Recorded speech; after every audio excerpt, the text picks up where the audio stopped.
Well, a very good afternoon, ladies and gentlemen. Welcome to another Flying Deck Sim live stream today. It's the 6th of September 2022, 3 minutes past 3 in the afternoon in the United Kingdom. We're back. Well, no, we're not. We're in X-Plane 12 for the first day of time. They released it yesterday, or in the early hours of this morning, the early access version, so not completed yet, but they've allowed us to have a play of it. The public can see what we think. I've only been playing it for about an hour or two this morning, just getting things sort of set up and reconfigured. And we're going to do a couple of flights today just to see what's new with this simulator. We are here, the Isle of Man. We're going to be flying westbound to Belfast in the default Cessna 172, and then we're going to switch to the early access Zibo mod, which again, it's not fully working in this sim yet. There's a lot of updating to be done. I've been liaising with Zibo this morning, seeing what's what. He's had access to X-Plane for quite some time, but that's going to be very exciting to see how it develops into this sim. Lots of comments here. Microsoft Flight 0 to number 1. I love that sim as well. A lot of people have been quite critical of the sim. You know, a lot of people are expecting this to be matching Microsoft Flight Simulator, I think, graphically and somewhat. I think Laminar have been pretty clear that was never the case. I can certainly see there's been a lot of improvements in that area, but what this will do will give developers a lot more flexibility with regards to complexity with certain add-ons and aircraft as well. Zibo's been explaining how his coding is going to work in the sim, which is really exciting for the mod as well. Anyway, who we got here? Coho flying to my city. Welcome, thank you very much. Hope you're doing well. Craigly, NGL. This looks like X-Plane 11 with some mods. I know a lot of people are saying that. Again, yes, that's not what Laminar's focus was. I mean, I've certainly seen improvements, but if you think it's going to look like Microsoft Flight Simulator, be prepared, it's not going to at all. Taylor, I hope you're doing well. Tim Waters, nice to see you here as well. Stephen Mullin, good day to you. Good afternoon from Belfast, we'll be seeing you shortly. Adsy Teal, nice to see you here. Sim737 Pilot, good to see you too. Camp Scout, Gamer Diol, Joe Padfield, AFO 3310 stream I've been waiting for. Ahoy Captain, hope you're doing well, buddy. Greasers here, Blue Sky Sim, Scott Morgan, Lee Russell, Lucas 2010 2004, and Paco Gay Doors Minimums at J20. Good to see you here. Thanks for your message. I'll get back to you, my friend. Ethan Bleeker, so many surprise streams. Well, this one I did publish this morning. It wasn't such a surprise as the one the other day.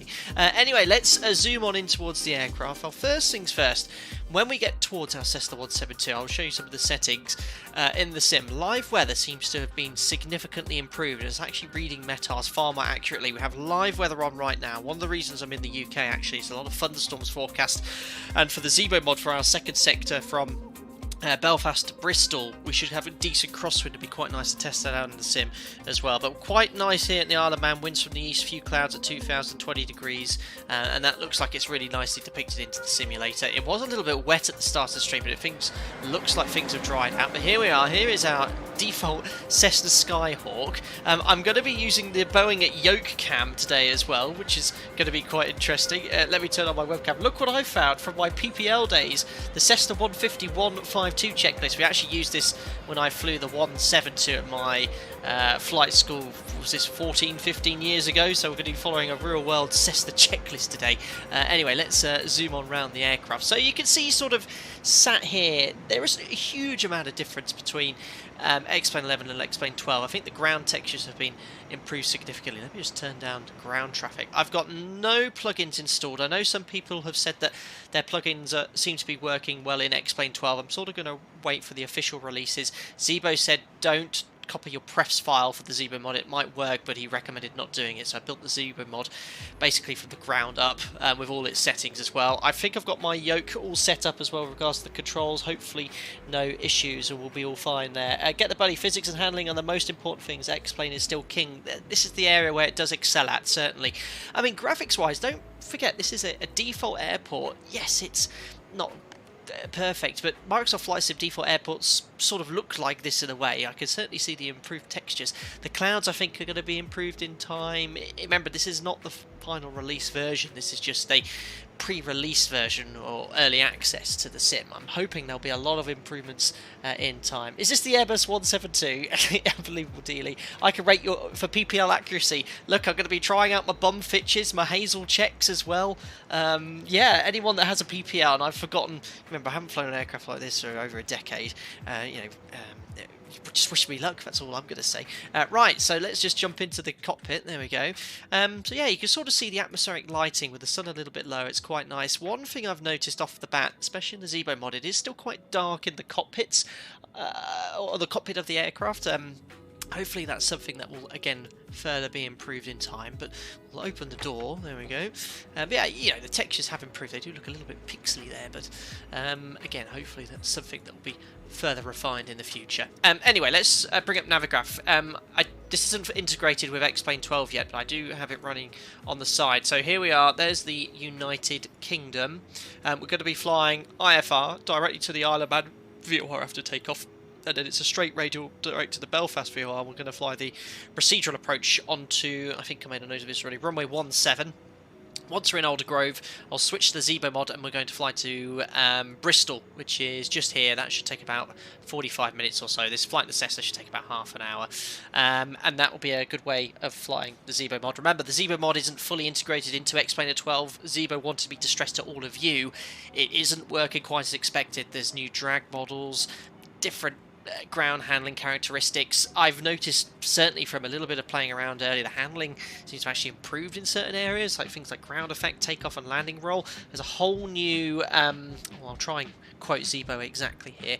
He was explaining to me how basically he's built a brand new engine model for this using the new tools. He's got his own physics and maths coding in it, so it works a little bit more realistically, but needs to be fine-tuned. And a whole new built from the ground up ground handling code as well. So the aircraft, I was taxiing around in the wet and I tried to go full left in the tiller in the Zibo mod and it just understeered, just like with the real aircraft. It felt from a ground handling perspective much better. So again, that again will be further improved in time. Right, so yeah, here we are, Isle of Man, live weather. So we're going to take off from runway 08. And there's no SIDs here. I mean, we wouldn't be following a SID anyway. And then we'll do a 180-degree turn and we'll fly directly to the VOR, then outbound along this airway. In fact, if I get the low en route charts, look, you can see it's the Lima 10 airway. It's at flight level 50. We'll go up to about 60. And we're going to go all the way on that airway directly to Belfast. I don't think there's any autopilot, so we'll fly raw data the whole way. You forgot to check your fuel in the sub. Unbelievable, Anthony. It's been a while, as I said, before I've done anything here. In fact, I might need a little bit of fuel. I mean, if you have a look at the menu briefly, that's for the main settings. Not much has changed. You can see here with live weather, though, look, they seem to take snippets and cuts out of each flight level, which is really nice to see. I think live weather has improved significantly. Maybe you won't need a plugin like Active Sky, but let's see with the Zibo mod when we fly the approach into there. But yeah, I think live weather has improved significantly there. So we're going to be live time, live weather in the Cessna. Right, let's follow my checklist then. So imagine we've done the external walk around, seat hatches and harnesses adjusted and secure. And shut the door now. What I'm going to do is make sure it's just Jim and I here, no one else. So let me just go here to fuel our aircraft there. How do I add more fuel to the aeroplane? Is it this one here? Oh no, that's the change aeroplane. There we are, weight balance of fuel. So we're going to have myself and Jim, nothing one else, and 157 kilos of fuel. There we are, so fully loaded. So parking brake is on. That's down here. There we are, that's set. Trim full and free, so I'll just rotate it slightly. Why is that not working? Let's just make sure the throttles are working and the controls. I did set up the trim. The flight controls are working, but my trim's not working. Alright, I might have to just go to my settings and change that. I think it's because I changed it in the... Yeah, oh look, here it is. But oh, is it electric trim in the Cessna? Oh, this is very fancy. Maybe it doesn't move this. Well, we'll see after takeoff. Cabin air controls are fully closed. Mixture full and free. Check movement. And set it to fully rich. Throttle friction check. I'm having to use a Thrustmaster 738 throttle quadrant, but there we are. That will do. That's set. Carb heat. Full and free movement set to cold for engine start. Where's the carb heat? Oh, I think this is fuel injected. The one I did my PPL on all those years ago was not fuel injected. So no carb heat on this one. Master switch on. Let's turn the music down slightly so you can hear what's going on. So let's pop that away. Master switch is on. Circuit breakers are in. Fuel cock check on. I think that's on there, isn't it, by default? We didn't have this on ours. We had I don't know, a knackered old Cessna. Beacon light on. There we go. Let's check outside. Where's the beacon on the tail? There you go, you can see it flashing away. Primer's required. Well, we won't try and prime it start. We'll go from there. Might work with battery master on. Oh, whoops. Yeah, electric trim only works with master and altitude on. There you go. Thanks, guys. Let's try that now, then. Yeah, awesome. Thank you. Learning something new every day. Carbureted Cessnas are better anyway. Oh, are they? I thought fuel injection would be better. Right, let's start the engine. Can we get a clear proper chat? Can I open the little window? I don't know if I can. No, there used to be a little window here we used to shout clear prop out of. So let's give this a go. Oh, you can hear the starter motor going. There we are. Oh, I need to sort the compass out. I'll do that in a second. So, engine started. 1200 RPM. Make sure the brakes are holding.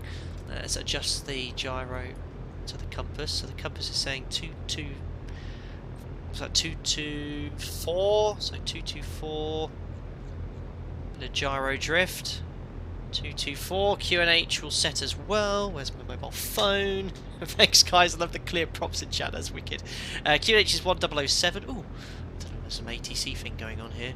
I'd never used default ATC in X-Plane. I think that has been improved on. QNH 1007. 1007. There we are. And we'll tune the Isle of Man VOR up. It's over here. 112.2.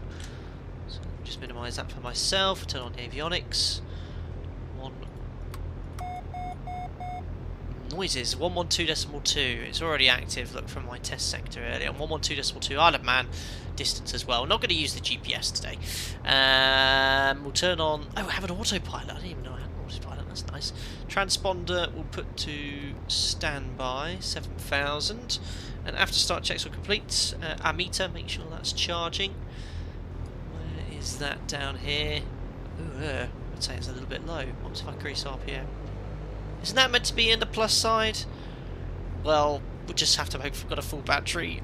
Suction registering. Does this have suction powered instruments for the artificial horizon? I can't find the gauge again. This is based off an old Cessna 150 checklist. Flaps up. We're going to have a flaps up takeoff. Check the mags. So we're at 1200. There we are. There's a slight drop in RPM. Back to both. To right. Yes. So no drop or significant drop. Flaps up, radios tuned and set. Excellent. Taxiing checklist next. So as mentioned to you, we are going to taxi out to runway 8 or 08. We are located here on the main apron here, so we'll go via either Bravo or Alpha. Lovely long runway here for a Cessna. So that's all good. We'll go to idle. We'll do our power checks as well. You check the magnetometers on run up as well. Yes, I believe so. Well, yes, you do, but I'll do that when we get to the whole point. Right, so brakes released. Turn on the taxi lights. Have the nav lights on as well.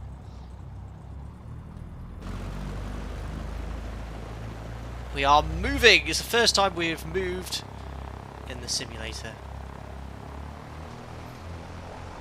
Right, for some reason, it's braking when I turn a little tightly. There we go. Brings back all the memories. So if you just joined, welcome. This is our first ever stream in X-Plane 12. If you're new to the channel, drive 737's real life. This is a Cessna 172. We'll be jumping into the Zibo mod 737 for X-Plane 12 shortly. This is just a quick VFR flight. Have a look at the graphics, have a look around and see what's what. And yeah, very exciting. I think we're going the wrong way. Yeah, excuse me, I'm a little bit lost here. I think we'll go right there, yes. You can see the compass turning. I remember all this stuff as well. Brilliant. Oh yeah, real 172 pilot. No, I'm not Dooley. It's been a long time since I've flown this thing. But so far, it does feel really nice. The ground handling on this sim I've always liked. So if I make inputs, look, it's nice and smooth on the rudder, as expected. Yeah, so far so good. So we're going to leave the main apron here. I've got no plugins at all. This is vanilla X-Plane 12. The only thing I've installed is the Zibo mod. And this is just default Isle of Man. Hello Diego, hope you're doing well. Is 7,000 VFR at all altitudes? I believe so. It's been a long time since I've done anything like this though. Thanks Everyday Normal Geek, either welcome back as a member or thank you for your continued support. Hope you're doing well. Hope you enjoy using your custom emojis in chat. Welcome on board. So here's the Alpha taxiway. We're going to make a right turn for runway 08. So we'll go down this way. And this, yeah, you know, default airports, I think, in X-Plane 11. I believe the gateway ones, have they been ported over into X-Plane 12? Not so sure, but all the markings look good. There we go. So whilst we fly outbound, I even have a sim-brief operational flight plan for this sector as well. So I just want to get that initial radial, but we'll get it off Navigraph 2 for that airway. So let me just bring that up. So we're going to fly direct to the Isle of Man VOR, then it'll be 307 outbound here. So we'll set 307 on the CDI. 307... 307. I think this one's not modelled correctly. Look, it's not spinning, so I think they need to fix the second OBS because that's not working at the moment. At least we've got one. Minimums. Approaching. Well, taking certainly a leisurely pace. We've got Alpha. We can take the Bravo intersection. Might as well just go Alpha. It's been a while since I caught one live. Hope you're doing well, Captain. Thank you very much. That's what happens if I look away from chat. I love how I brake and it really goes down on the gear as well, like really bouncy. That's how I remember it being, as it pushes on the oleo strut. That's really cool. Thank you, John. Nice to see you live here too. This is certainly going very slowly. Well, let's hope we can catch a thunderstorm or some rain. There's a lot forecast for both Belfast and where else am I going? Bristol. At the moment, the Isle of Man though is very nice. So that is the whole point, but we are going to continue until we're sort of like just before the runway. We'll do our power checks. How am I doing though? Anyone that has a PPL here? Minimums. Approaching minimums. Jake's J Smokes 23 months. Definitely not sneakily watching at work. Don't get yourself in trouble now. Thank you very much for popping in. So yeah, I mean, X-Plane 12's been out, what, in early access now for about 12 hours. I've seen some streamers who streamed it before. They were very critical of it, and even some people who have been commenting on my community posts about have been really critical of X-Plane 12, sort of saying it doesn't look great, the textures are the same, but I think we all sort of, most of us knew that would be the case. I mean, they have improved things like trees and 3D objects and things, but you've got to remember this sim is, at its core, a flight simulator. You know, emphasis on the word flight here. Lam and I want to make sure the aeroplanes fly as realistically as possible. And this day and age, we're very fortunate to have things like Microsoft Flight Simulator where the sim looks absolutely stunning. And the aircraft do handle well, but here they handle exactly as per the real aircraft. Or that's why I like a switch to X-Plane 11 all those years ago. So I'll be using this and Microsoft Flight Simulator, both excellent sims. Right, let's bring it to a stop there. Power, parking brake set. We'll do our power check. So taxi, I check my brakes, my rudder movement, differential braking, flight instrumentation during the turns, looking good. Welcome on board, Firebolt 5191. Hope you're doing well. Glad you joined the content. You get invited to our members only Discord as well. Thank you very much, 20, Tom Hates Cats, for the £1.7 as well. That's very kind. Whilst we do the power checks here, what have you had to say? It says, here's 45 baht to fly the A330, included with X-Plane 12. I think you'll love it. Maybe not. I think the 330 is very much like a default aircraft. Still has a lot of improvements to come in. I think Lau and I said they're going to put in their own custom FMS. In the moment, it has like a default 737 one, so I won't be using it today. Right, power checks then. Here's my checklist. Position, into wind, check clear all around, especially behind. Well, I'm not into wind, but there's no one behind here at all. Looking good. Parking brake is set 1200 RPM. 1200. Engine temperature pressures are within limits, which I didn't check during the start. So pressure's in the green, temperature's in the green. We'll now set 1700. Verify the brakes are holding. Oh, this brings back the memories. 1700. There we are. Check brakes are holding. They are. Carb heat we don't have. Check 50, magnetos. 40, 30, thank you very much, James. Koopy for the 20 quid whilst I do the mag checks. good. Didn't fancy airbusing a short sector on the first ever XP12 stream, haha. Smiley face, embarrassed smiley face. Hope you're well and the move is all complete and settled. Thumbs up. Thank you very much, James Cooper, for the 20 quid. I did not fancy flying the Default A330 on the inaugural X-Plane 12 stream, just something that I've flown in the past.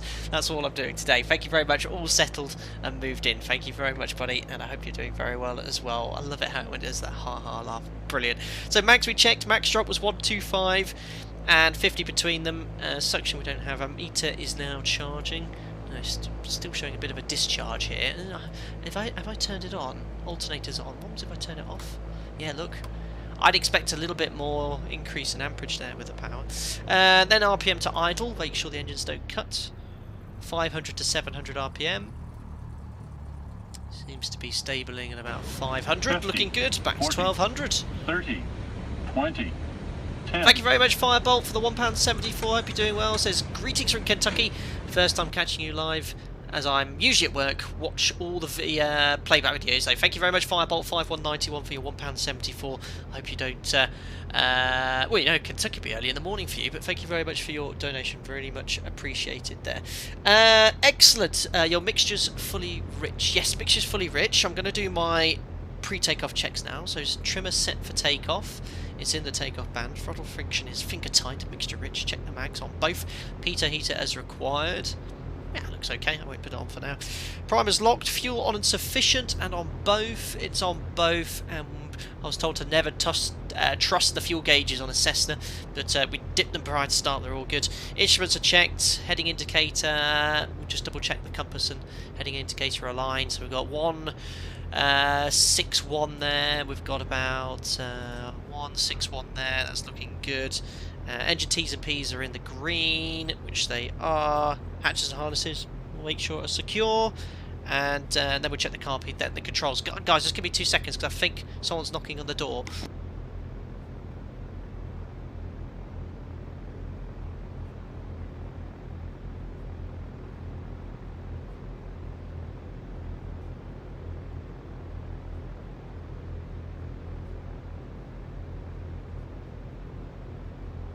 No, all is good. All is good. I didn't hear any knocking. Well, I thought I heard knocking. It was something else. Jack, my lab just ran out there. Usually it means someone's around.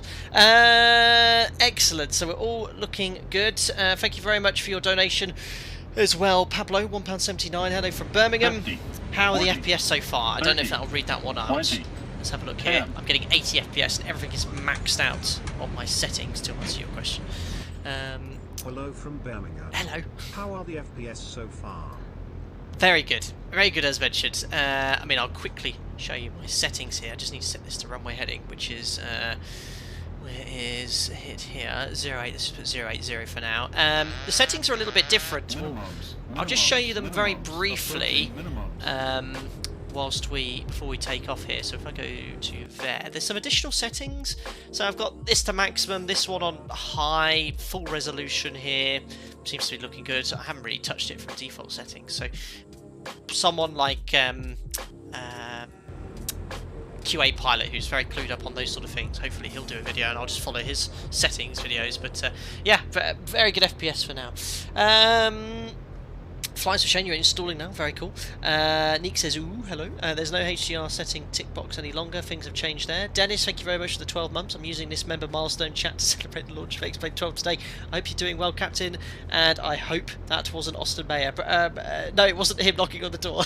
Cheers, Dennis, hope you're doing well. Thank you very much for your donation there. Right, shall we go from Isle of Man to Belfast? There we are, just to show you where we are going. Here is the UK. If you've just joined in, our first ever flight, 50, just something nice. 40, VFR, enjoy the 30, scenery, see 20, what is 10. what. Doors to Manual, thank you very much for the £1.96 donation as well. I hope you're doing well. Right, anyway, let's switch this to low on routes. I have no ability to follow the aeroplane, so I'll be doing this all manually, no GPS loaded. Brakes released. There's my takeoff checks. Look out. Runway approach and departure pass visually checked, and you have ATC clearance. Check runway QDM when lining up. All that fun stuff. Right. Cabin and instrument lights better. I noticed the cabin was a little darker, the Zibo mod. I'm hoping there'll be further improvements there. I'll switch to night when we get to Bristol in the mod. I'm going to switch to night because the night lighting on the runway is really quite good. It has improved quite a bit. Right, here we go then. I'll set the brakes for now, and we'll set full power. Turn on the landing light. Rip battery, which doesn't seem to be charging. Here we go. Oh, I better put yoke cam on as well. Ignore the the throttle quadrant, but there we are, full power. Brakes released. There we are. I'm having to feed in that right rudder as you would with the spinning prop. And the torque. There we are. Airspeed's alive.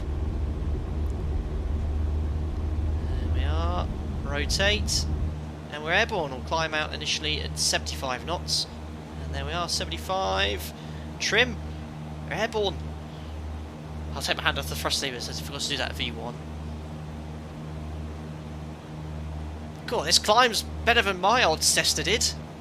I suppose it's the density altitude's not too high today. So I'm going to climb runway heading to 1,000 feet, and then we're going to make a right turn direct to the Isle of Man VOR. Now dog's barking again, I hope no one's trying to break in. There we go. My runway tracking's not great though.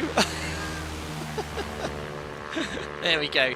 So, I mean, scenery-wise, yeah, I mean, looking out the window here, you can see it is very much, well, there's not too much difference between that and X-Plane 11. The trees look a bit better, but the atmosphere is much better. Oh, God. Jack, come here! I've left the window open downstairs, and that's why he's barking crazy. More right rudder, yeah, sorry, I've got no right rudder in it at the moment. Right, there's 1,000 feet. Sorry, I was just shouting at the dog. He's barking like crazy. if I get stabbed in the back, it's all nice knowing you. Right, let's make a right turn direct to the VOR.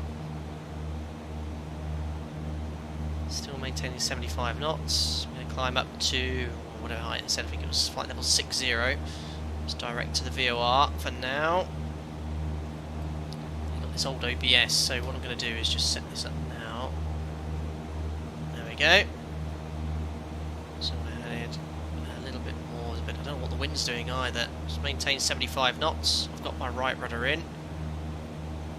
After takeoff, trim set, check T's and P's are in the green. Temperature has increased, but well within limits. Just looking to be a little hot. Looking good. There we go. Sky is bright on the left, but that is exactly as it would be. In fact, when the sun is that low and looking to the left in real life, through clouds especially, you can barely see anything. You have to squint quite a lot. That's better. That's more like the performance I'd expect. So we're doing about 600 feet per minute. Is that what a 172 can do? I'm not so sure. FPS, keep people. I'm getting 60, 80-ish, 80 FPS at the moment. Needs to be nicely in trim. Only 4 miles from the VOR. Again, yeah, it doesn't look as good as Microsoft Flight Simulator, obviously. Oh, a bit of, look at the drift there from the wind. Can someone get the wind for 6,000 feet or 5,000 feet for this part of the world, so I can then tell me what heading I need to fly? I mean, I have got the GPS, which has a track up display, which is very useful. So I need to fly a track of 264, so I just need to keep track on 264 really, and then I know I'll fly direct to the Isle of Man VOR. Yeah, that feels good. 500-600 feet per minute. Yeah, that's what I remember a Cessna 172 feeling like. Yeah, the lighting is a huge improvement. Yeah, that sort of washout effect, very realistic. That's great.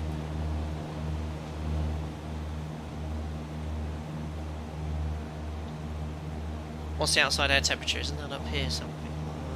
Where's that? Wasn't it like a little thing up here in the Cessna?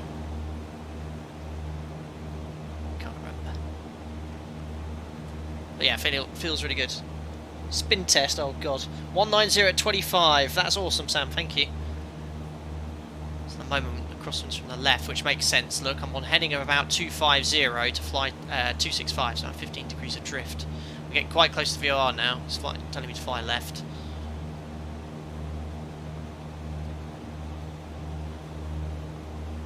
Right, anyway, let's track outbound on this radial intercept. So it's 307 where the cursor is. We're going to go outbound 307 now. So what I'm going to do is turn right. Get a nice intercept to 307. So what we'll do, we'll just head west. 307. I loved it. It's just nice to go back and do some raw data flying. This reminds me of my hour building. Wait for that needle to line up. So we're just going to head west for now.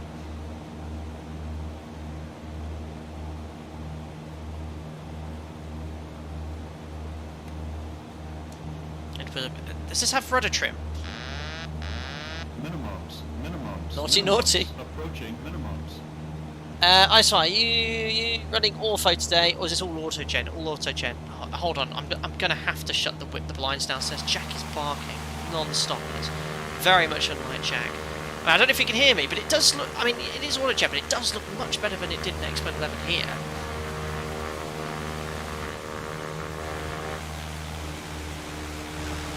The atmosphere is much better. Anyway, we are just waiting to be flying west here. We're quite close to VOR, so it might just snap around quite quickly.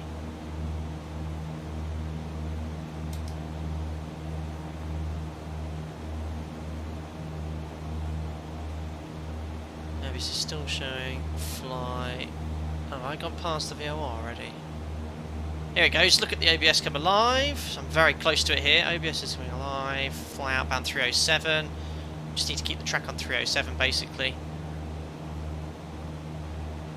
303 until it's centered.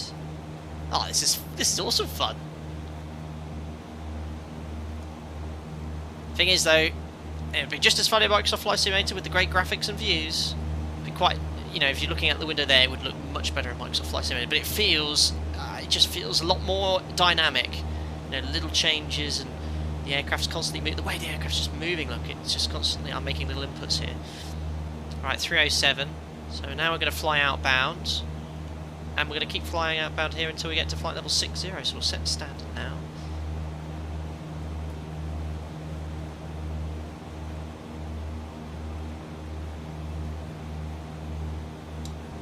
No rudder trim. Uh oh. I am rediscovering the joys of solo now. I was like, no, Sam, this is awesome. It's so easy. I mean, I'm not using the GPS, but having this as a track-up display, you don't need to calculate your drift.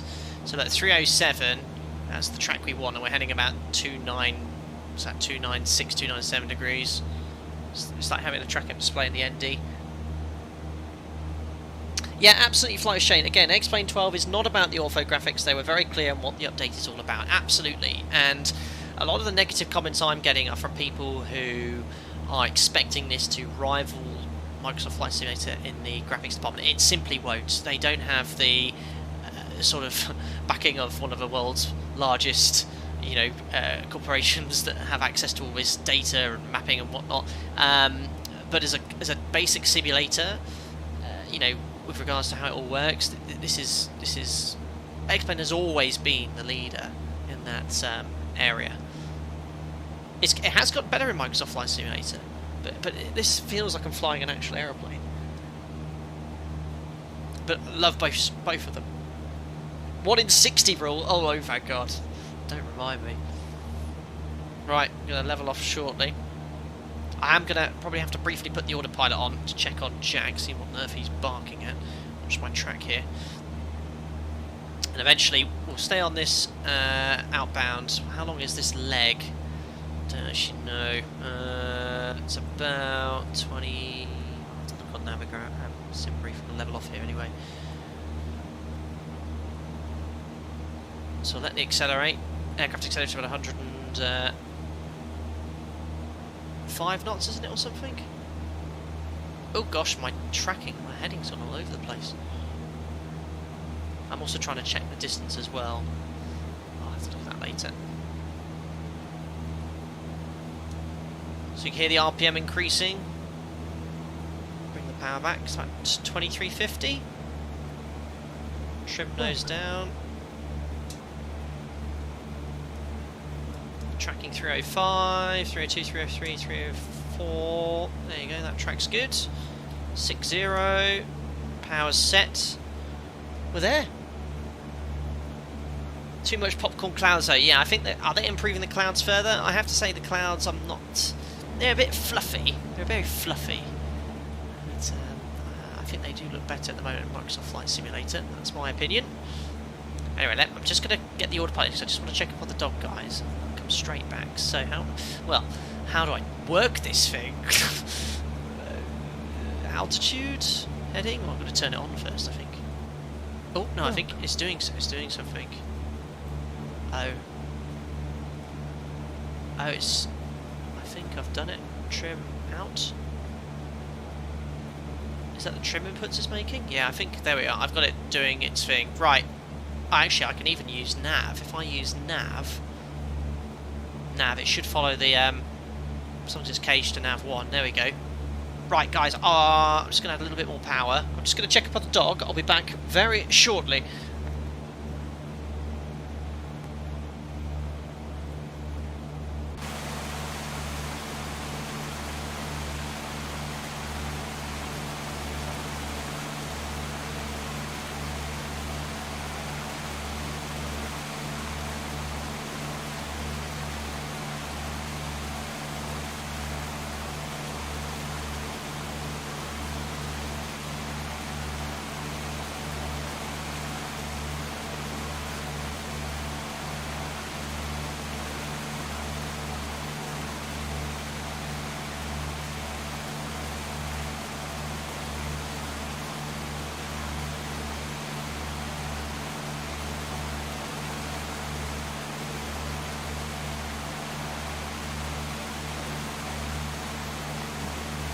Thanks for that, guys. Just turn off my will be right back. Jack is now here. The reason is, just turn the sounds down here. I live quite close to a main road, so if I leave the blinds open, everyone that obviously walks past, Jack's going to bark at. He is here now. I'll show you. Come on then, up. Here, look. Explain 12 for the first time. Oh, no, that's my face. Here, look. Yes. Oh dear. So yeah, he's not even. Yeah, that's my face. What's here? Look here. Anyway, he's now gone off to go something more exciting. Right. So how are we getting along here? We were on nav, and it seems to. Is that following that HSI? No, I don't think it is because we're tracking slightly to the right. So I'll just keep an eye on that. So yeah, first thoughts.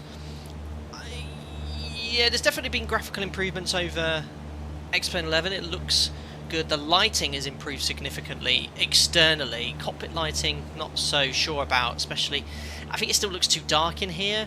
Ground handling seems to improve significantly when I was just taxiing around with pressing the brakes. And in the mod, when I get into the Zibo mod, I'll be able to give a bit more of an impression. But, you know, I must stress that this Zibo has been working with Laminar, so he's had access to it prior to release, and he's been able to sort of incorporate into the sim for you to use straight away. But there's a noticeable amount of things he still has to do, because the performance of the mod is not matching the new updates with X-Plane 12, so things like idle descent, descent profile deceleration, it's off at the moment because X-Plane 11 has a new, X-Plane 12 has a new flight model or something like that. So there's going to be a lot of work here. It's going to give Zibo, I think, more flexibility to incorporate his code. For example, the engine modelling is a lot more sophisticated, I think. So you'll have a much more accurate thrust response over the entire N1 and N2 thrust range, whereas it's quite limited in X-Plane 11, or Zibo's had to basically make his own code for it. But I'm not an expert in this area. I just simply go, Zibo, it does this, it does that, and he goes, right, okay, and he'll change it, and as does the other people in the team. So yeah, there'll be work to do there. Cockpit lights do need work. Agreed, everyday normal geek. You might want to lean your mixture. Yeah, sorry.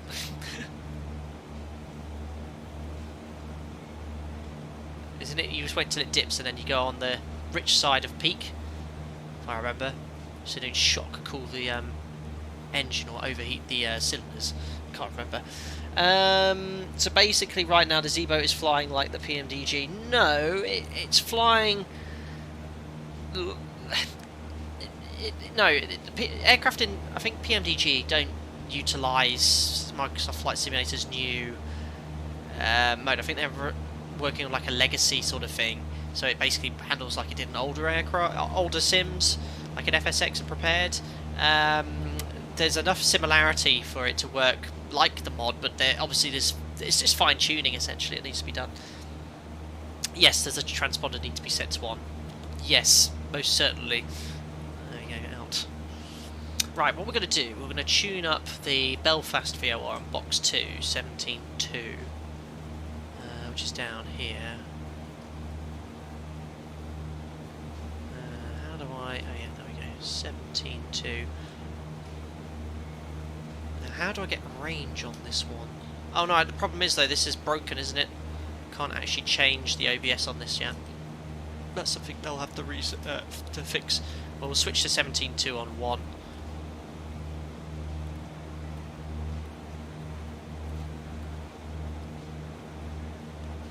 Two. There we go. The aircraft's turning. Yes, it's definitely on nav hold then. So 41 miles to go. Ground speed's 133. So it's going to take us about 20 minutes. And we're going to go straight for the procedure there. Steve, I was joking. The Zibo will still fly better as it's explained and its flight physics. Absolutely. How are the frames so far? Yeah, frame rate's good, guys. So far, I'm pretty happy with the performance. I mean, it's 60. It seems to be fluctuating slightly. I hope that you can do something, because obviously this isn't through Steam. Steam has like an FPS cap, which I utilise to 60, but at the moment it's sort of fluctuating slightly. But it is silky smooth.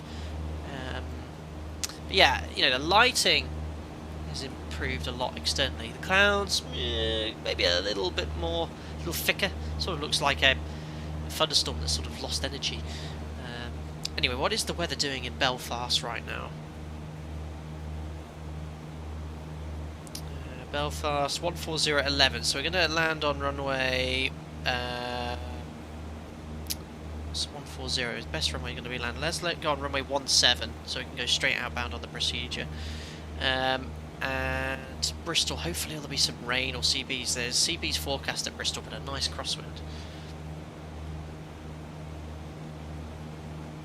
Check VSync for FPS cap. Thanks, 2 tons. I'll have a look at that at some point.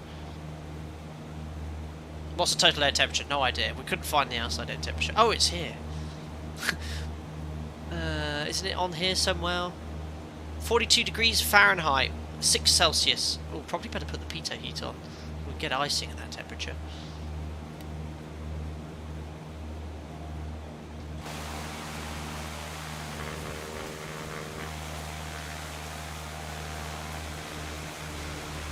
There we go. How do you feel like X-Plane? This doesn't feel like a new game to me. Well, it's sort of X-Plane 11 updated, essentially. It's not a whole brand new game from scratch. It's an update with regards to graphics. I think the default airports look much better with regards to the ground texturing. But yeah, I mean, hopefully we can use Ortho 4XP. I've always used Ortho, and if that can be incorporated, I think I've heard mixed feedback regarding Ortho, but hopefully a lot of devs will switch over. I know AnyBuild said they're not going to use X-Plane 12, which is a shame, but FlyJSim said that all their aircraft will be available. Anyway, welcome to Northern Ireland, ladies and gentlemen, over the and out the window. So this sort of colour, this is looking good, like the sort of under the clouds, the illumination of the ground there, that looks pretty good.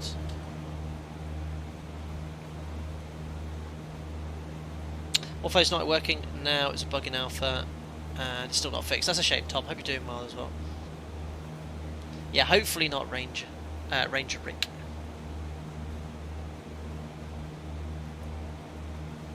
Anyway, distance to go, 33 miles to Belfast. 40, 30, tracking in nicely. 20, I mean, I have the autopilot on, so 10. I'm sort of cheating.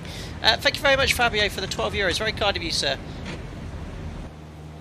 12 is apparently the right number today. Oh, thank you. Have a nice flight, Captain. I'll check the stream later. Tree showed- _ FT2 stop gun. Thank you very much, Fabio. Very kind of you. Thank you very much for €12 for X-Plane 12. Very kind. And yeah, the stream will be available as soon as it's as soon as I've finished it. There we go. So you can see, look, it is using sort of those plain textures, and everything seems to have a beach on it. But yeah, that is a shame in that respect. But this is something Laminar very much stated that they were not looking to improve on.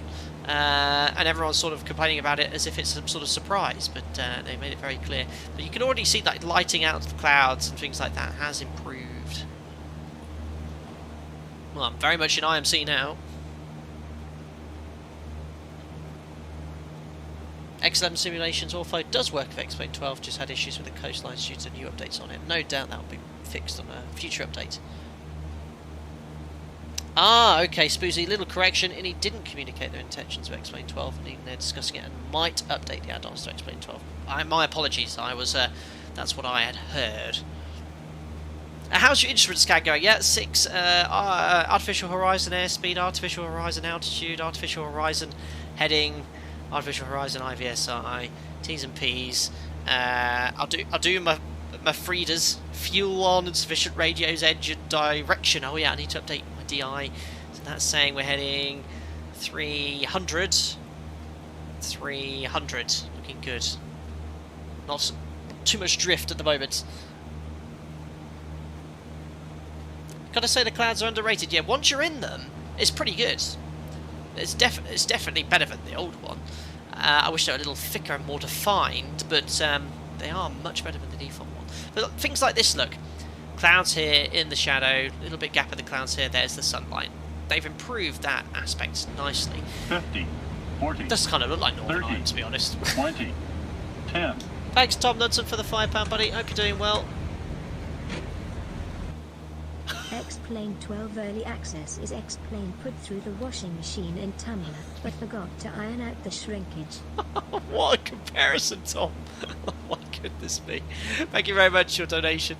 All the old members of the channel as well. And yeah, I think that's a fair analogy. Hopefully they'll iron out those creases with future patches and updates, but otherwise I'm enjoying using the sim so far.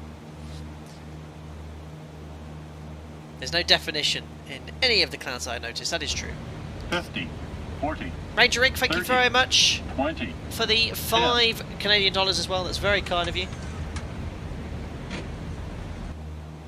Thanks for all the very helpful videos. Oh, you're most welcome, Ranger Rick. Thank you very much for the $5 Canadian. Most welcome. I enjoy streaming as much as I hope you guys enjoy watching it, and I've just not been able to do as many streams as I would have liked, but in the last few months. But come winter, I'll be hopefully back on it and making lots more videos for you. Thank you very much, buddy. Nice to have the fly behind you. Nice bit of exhaust smoke. Oh, proper IMC now. So the weather at Belfast, I really want to see how this is portrayed in X-Plane 12. We've got winds from the east 11 knots, few at 2,600, scattered at 3,600, 19 degrees, QNH is 1006. So where are we now? We're probably around here, approaching Belfast. When we get to Belfast, we're going to fly straight outbound on the VOR-17 procedure. No, the VOR ILS. So we can either, well, the VOR-17, we can either do this, we're a Cat B aircraft, so we can either go 334 all the way out to 9 miles, which is quite a long way, or we could do it without DME, do a time procedure. So for us, Cat A and B, we could just do 3 minutes, and then just a right turn onto the VOR, so we could do it that way. We'll just descend to 4,000 feet first with the procedure, descend to 2.5, wait 3 minutes, and then do a 180. I'm going to have to start a stopwatch, I don't know if we have a timer here. Minimums. Flight time. Minimums. Approaching minimums. How do I start this timer? Oh, there we go.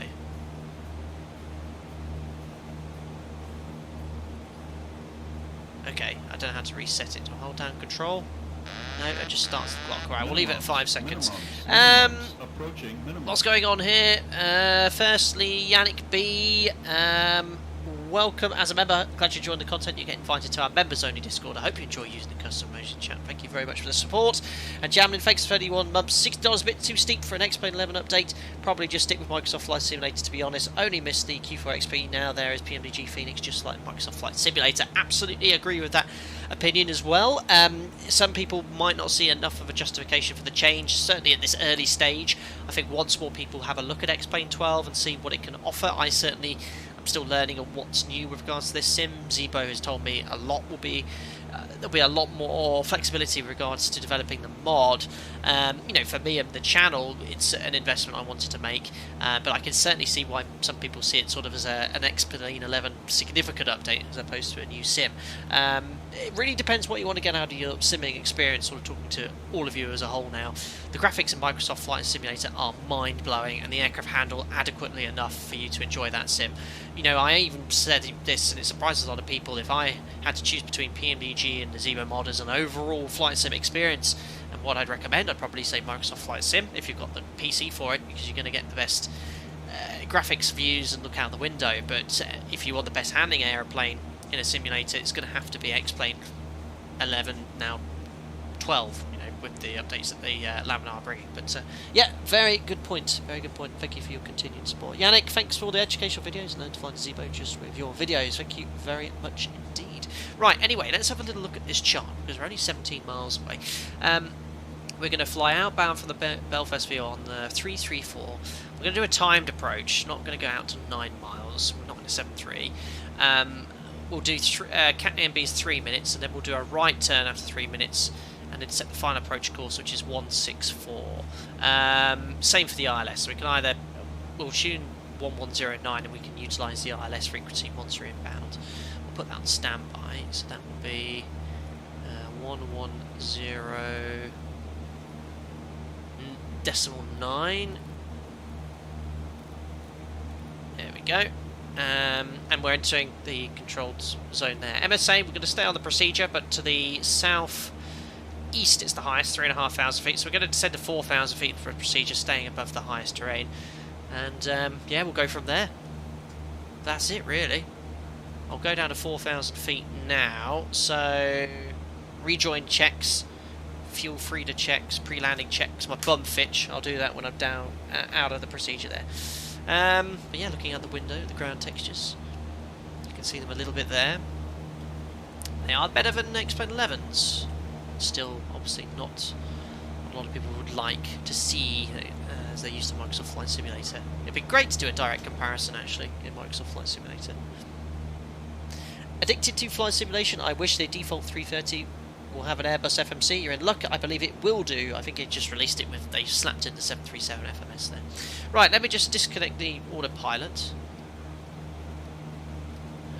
for now, which I have no idea how to do. How do I turn this off? Nav? No. Altitude? No. Is there a disconnect button? Because the button on my control column's not working. No, that's the parking brake. Oh. That sounds like it's been disconnected. Well, I'm turning right. So 1700 RPM to descend, isn't it? There we are. We'll just continue to the VOR as we are. I've not really trimmed it out. I want to leave it as it is so it descends at 1700 RPM. I've got my approach charts in front of me. Just need to set the QNH, which is 1006. Oops, I'm all over the place, guys. My goodness me. Get back on course. I've drifted like 20 degrees to the right.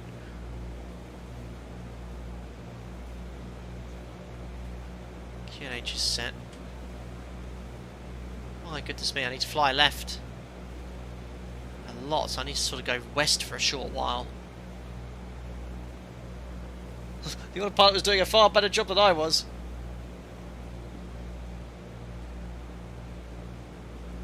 Right, that'll do. Right, the flying left indication's coming back to the middle. Going down to 4,000 feet, remember. But this does look like scattered clouds.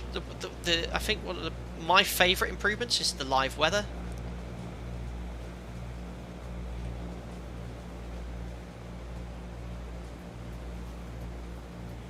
GAIMC is not your friend. No, I'm okay. I'm hand flying now.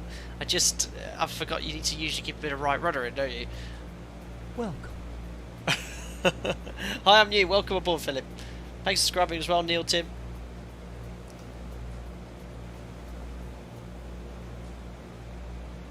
Right, that course is good. 4,000 feet. So that's around 2,300 RPM. Trim. Okay. So we've got 8 miles till the VOR.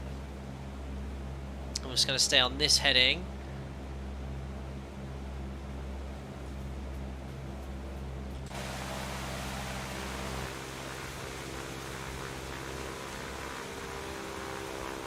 So yeah, the haze looks really good as well. FPS, about 70 at the moment. I presume we're still at 4,000, no. Back on course now, so we'll go back on that correct course of tracker 305. Get back up to 4,000.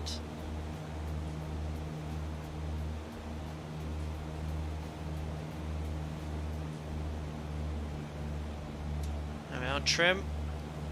Can I see an airport ahead? Yes, I can. Oh yeah.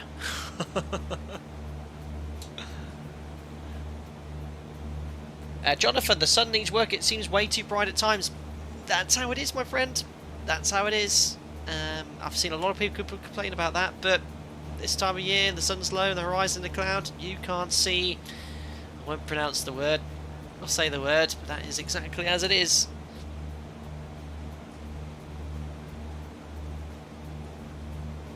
What's the Victor? Anyway, 4,000 feet.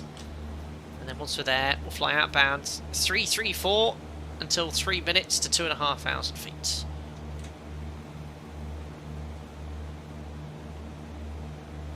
Altitude keeping's not that great.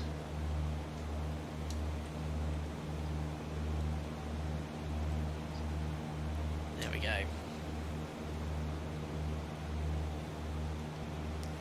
Should I delete X-Plane 11 to download X-Plane 12? No, I'd keep X-Plane 11 for now, because a lot of plugins, although they seem to be compatible, they might not be exactly working. I won't be deleting X-Plane 11 just yet. I'll be running this alongside X-Plane 11 until most of my features are installed, and then I will eventually delete X-Plane 11. Fly right, let's go on a little bit of 310, we're 3 miles away.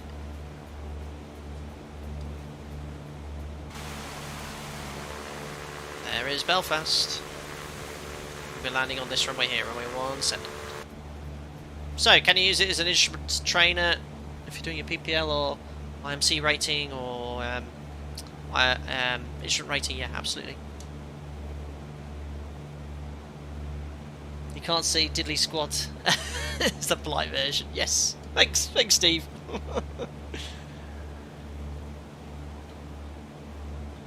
Right, so still waiting to fly directly overhead the airport. I can sort of half cheat look with the GPS. So we'll get ready for the outbound course run, which was 334. 334. We'll wait until there's we're over the cone of confusion.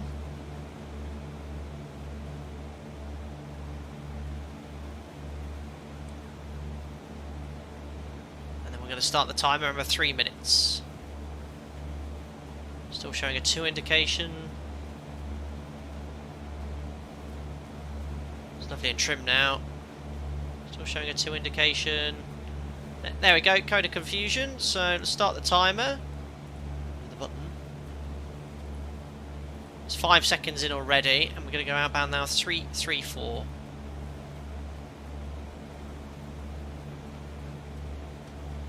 Showing a flight right indication, so we're just going to go outbound about 340 on the track. We'll descend to 2,500 feet. 1,700 RPM. So 334. Let's just go to 340 until I get a fly. Just showing a flight right indication. There we are. I'm IFRing. Robra says no. hello. X-Plane 12 looks good in my opinion. Not a big fan of photogrammetry since it looks only good from far away when looking over Microsoft Flight Simulator. So I prefer generic scenery. Everyone's likes that opinion. I like photo scenery, and I do like Microsoft Flight Simulator's ability to showcase all that. But depends what you want to use the sim for. I mean, put it this way: when we're in the sim doing our recurrent training, guys, we don't have any graphics in the level D sim. They do, but they're like Microsoft Flight Sim 2000, because we're in IMC the whole time. So as a training device, I remember X-Plane is actually a commercially viable simulator. I think they have approval from the FAA, and a lot of official flight training schools use it. So yeah, that's a good point. Right, there we are. That's 3.3. We're tracking about 3.35, 3.36. Just waiting for that CDI. Showed bang on. I mean, I've been very fortunate to have a track-up GPS here. We'll just level off at 2,500 feet. Waiting for 3 minutes outbound.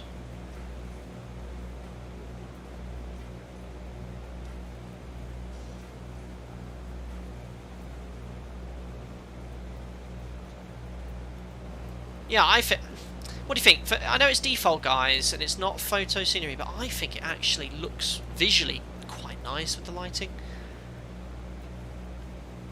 And if Orbeck's bringing their true earth over, I'm very happy, man. Yes, I see a lot of you are very disappointed. What were you expecting, Sacred Lamb? I wonder. I think a lot of people are expecting something which Lamb and I were very clear in saying they won't have. But that's why I'm streaming it, so you can have a look. Do you miss things like X-Camera, XP Realistic? I'm missing a lot of the plugins like B2 Volume Control, but they'll all be, I'm sure, available in a future update. So coming up to 3 minutes, we'll then make that turn on to final, 164, so we can turn the HSI now, OBS even. 164, 3 minutes there. So we're going to maintain 2,500 feet. We can actually tune the ILS.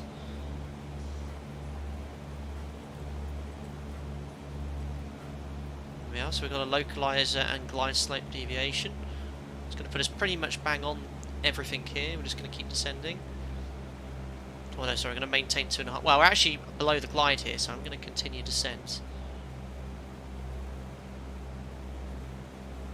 Looking good. We'll head about there. Localizer's coming alive. And we're on the glide slope. We'll now fly onto final. I'm pretty happy with that. Straight onto the ILS. And we'll do our pre-landing check. So brakes off, undercarriage, because obviously it could be an RG. So we'll verify it's fixed down. Mixture fully rich, which is still the case. No, sorry, it was still leaned from the cruise, which it shouldn't have been. What else have we got to do? Fuel on and sufficient for go around. Flaps as required, so we'll extend them on final. We're getting a little bit closer. Instruments, T's and P's, they are in the green. And carb heat not on this aircraft. Hatches and harnesses are secure. Perfect. So established on the ILS. Don't have any DME here. We'll just keep going at about 100 knots and then we'll slow down when we get a little bit closer.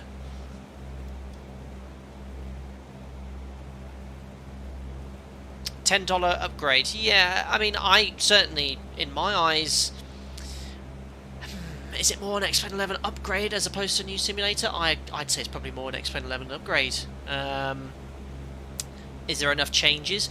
There's a lot of stuff done under the hood with this update to X-Plane 12. A lot of stuff which gives developers a lot more ability to develop an even more realistic aircraft. So from what I've been reading and understanding, and under the hood stuff, I don't exactly know how it works. All I want to know and feel is to make sure the airplane feels like I'm flying a real airplane, which will be in a very long time since I've flown a Cessna 172. It's great. Hand flying this thing.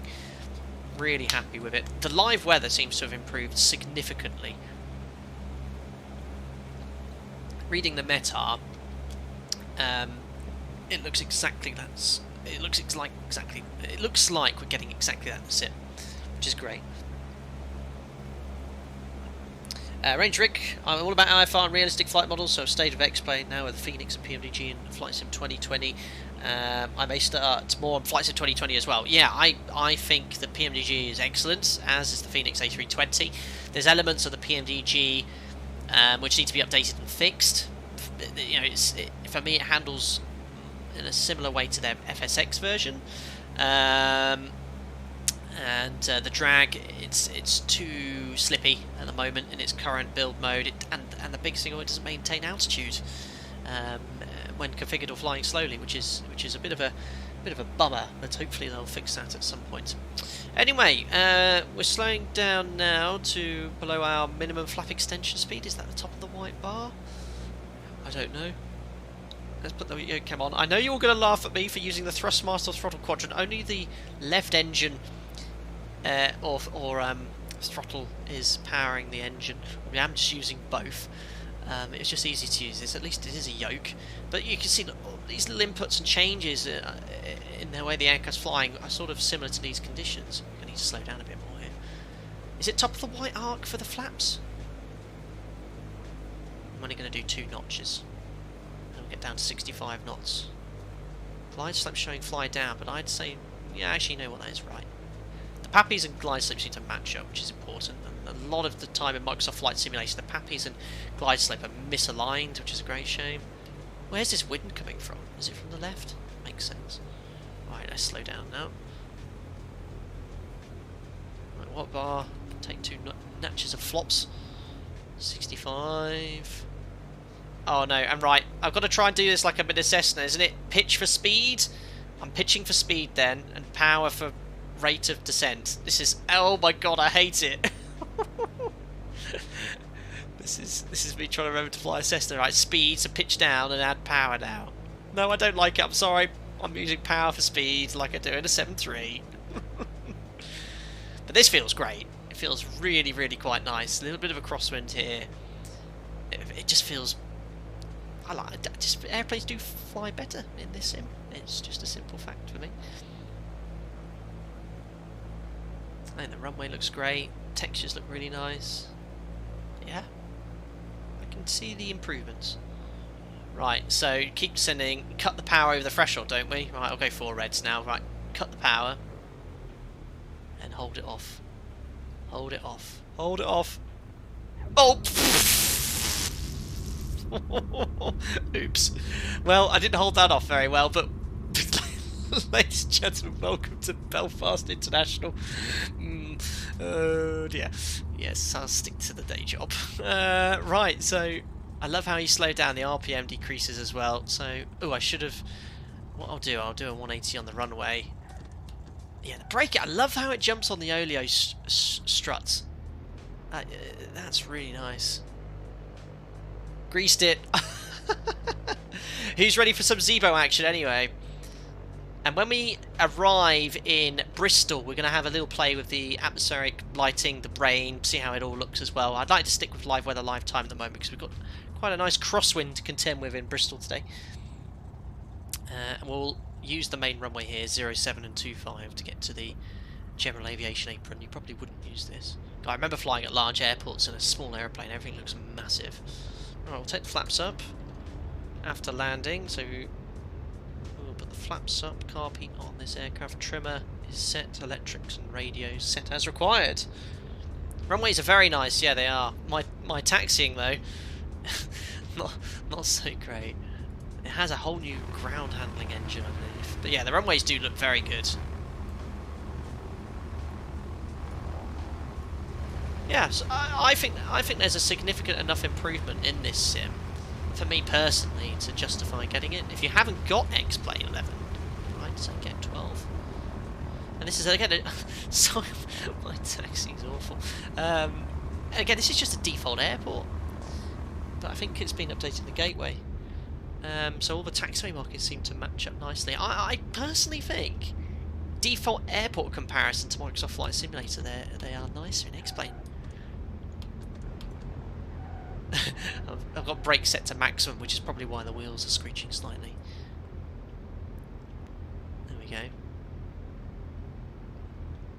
Dusty runway or burning rubber? All of it.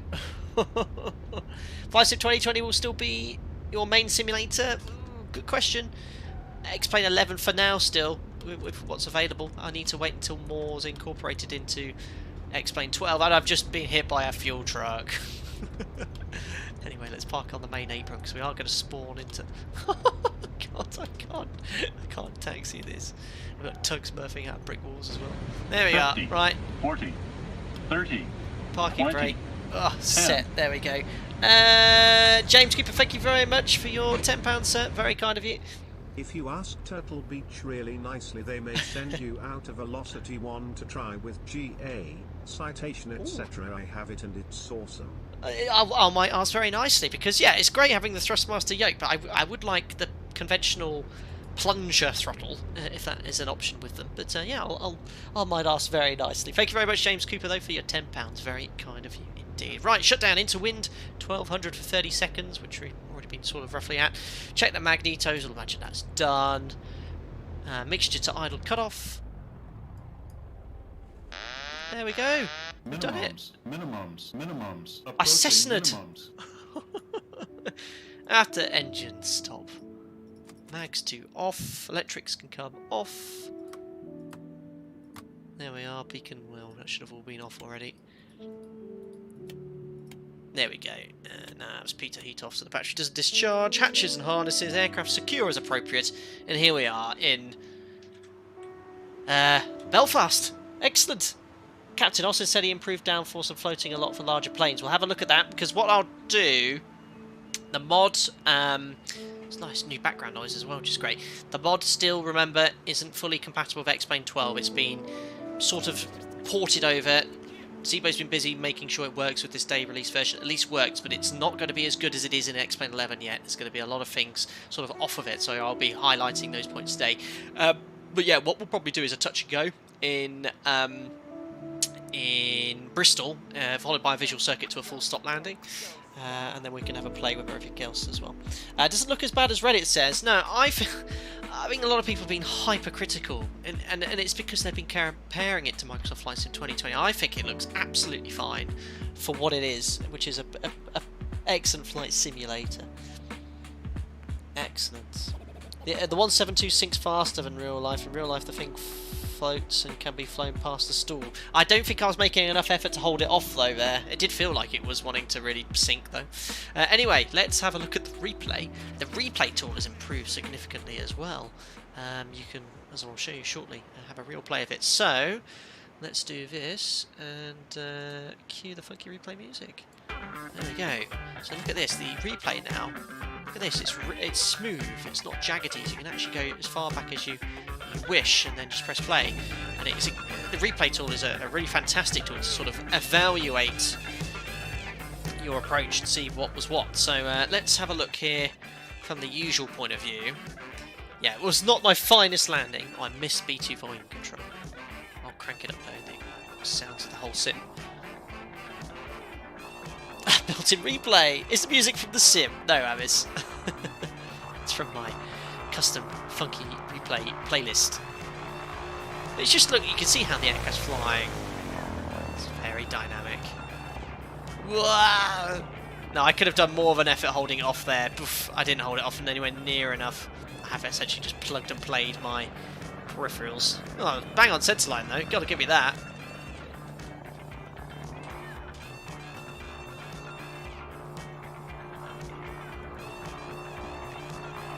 Slam it home.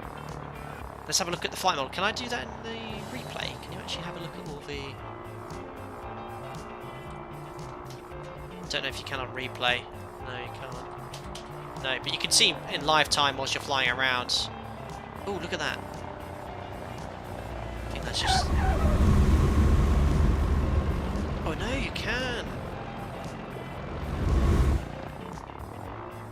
Wow. I mean, it's a lot of powerful tools here for you to play around with.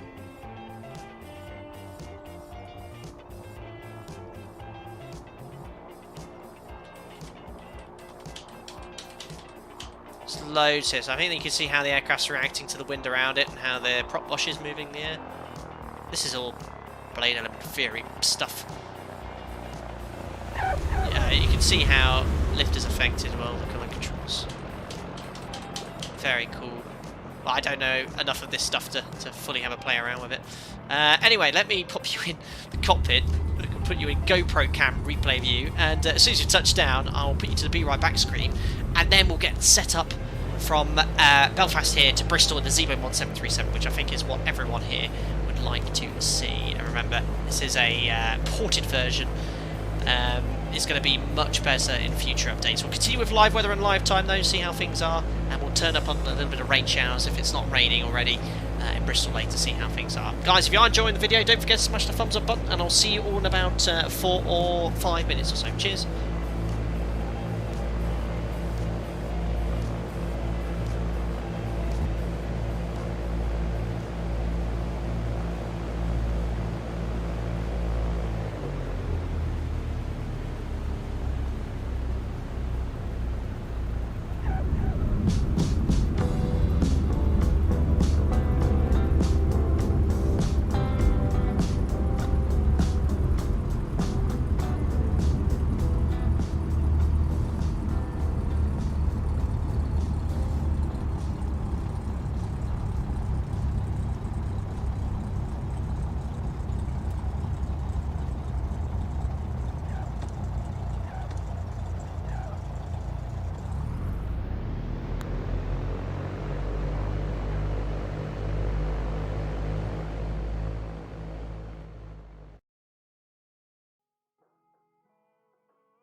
Thanks a lot, guys, for that intermission. I have loaded into the Zibo Mod 737. I've done nothing except open the doors and extend the external air stairs.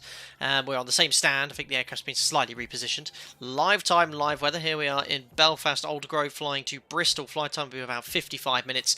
And as I stressed several times already, this version of the Zibo mod, it has been simply inserted by Zibo. He's been working with Laminar for over the past few weeks to ensure as much of it works as possible, but there's still a lot of fine-tuning required and needed. So things like, I think picture power okay, but things like the drag profile, the idle descent and VNAV are a little bit off. So I'll try and point out any differences like that in the stream. We've already discussed the textures and ground textures, but here is the mod in the sim for the first ever time during a live stream. Let me just turn down X-Plane 11 sounds slightly, because I do have the GPU connected.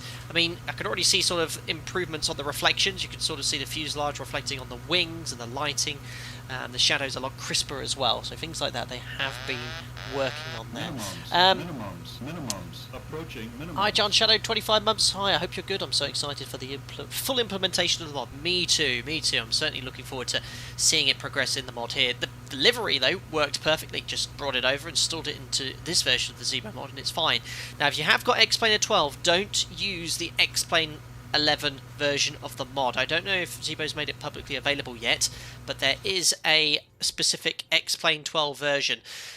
Flight Model Early Access X-Plane 12, it's called. So it's not the latest X-Plane 11 public version that's available. It's this special one here needed there.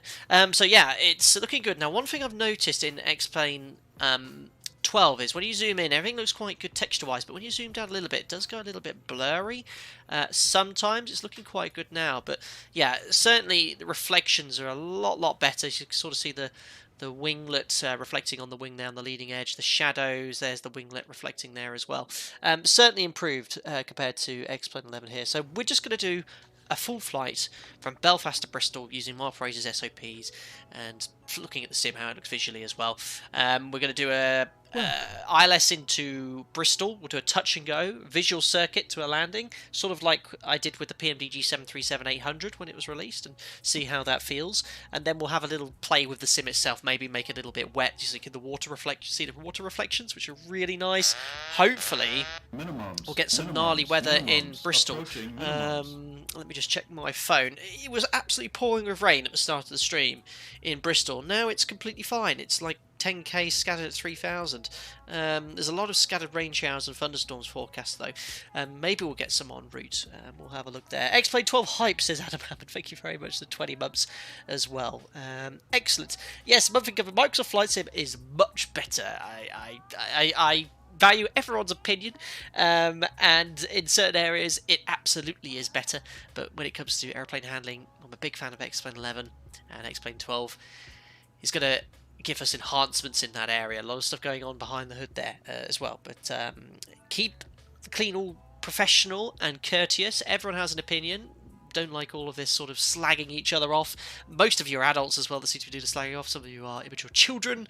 Just keep it all behaved and respectful to each other. Thank you. Right, battery on, GPU's on the bus, electric hydraulic pumps are on, landing gear lever is down. We have 1, 2, 3, 4, 5, 6 green lights, and then we check all the aircraft documentation, make sure everything's good. So you see what I mean by sort of step back a little bit. I don't know if it's something that could be fixed in the future, but you can see it's a bit blurry, but when you get closer it comes a little bit clearer, so it might be something to do with my settings. Also, do bear with me, there is a way of porting the nav data. It is outdated by about, I think, 9 months or so, but I'm offline today, so I'll find out a way, if it's not done officially by Navigraph, of updating the database there. We've got here Maya Fuel Services. He's doing a little bit U-turn. We're going to use the default pushback as well, because better pushback is not currently compatible, I've heard. So, battery on, GPU is on the bus, landing gear lever is down. We then check all the aircraft documentation. We'll do the fault and fire tests. And the squibs. So there's the squibs over there. We have fault debut detector in op, master caution as expected. Check the fire bell. Wheel well fire warning light, engine overheat light is illuminated too. Onto the overhead panel, emergency exit lights will arm.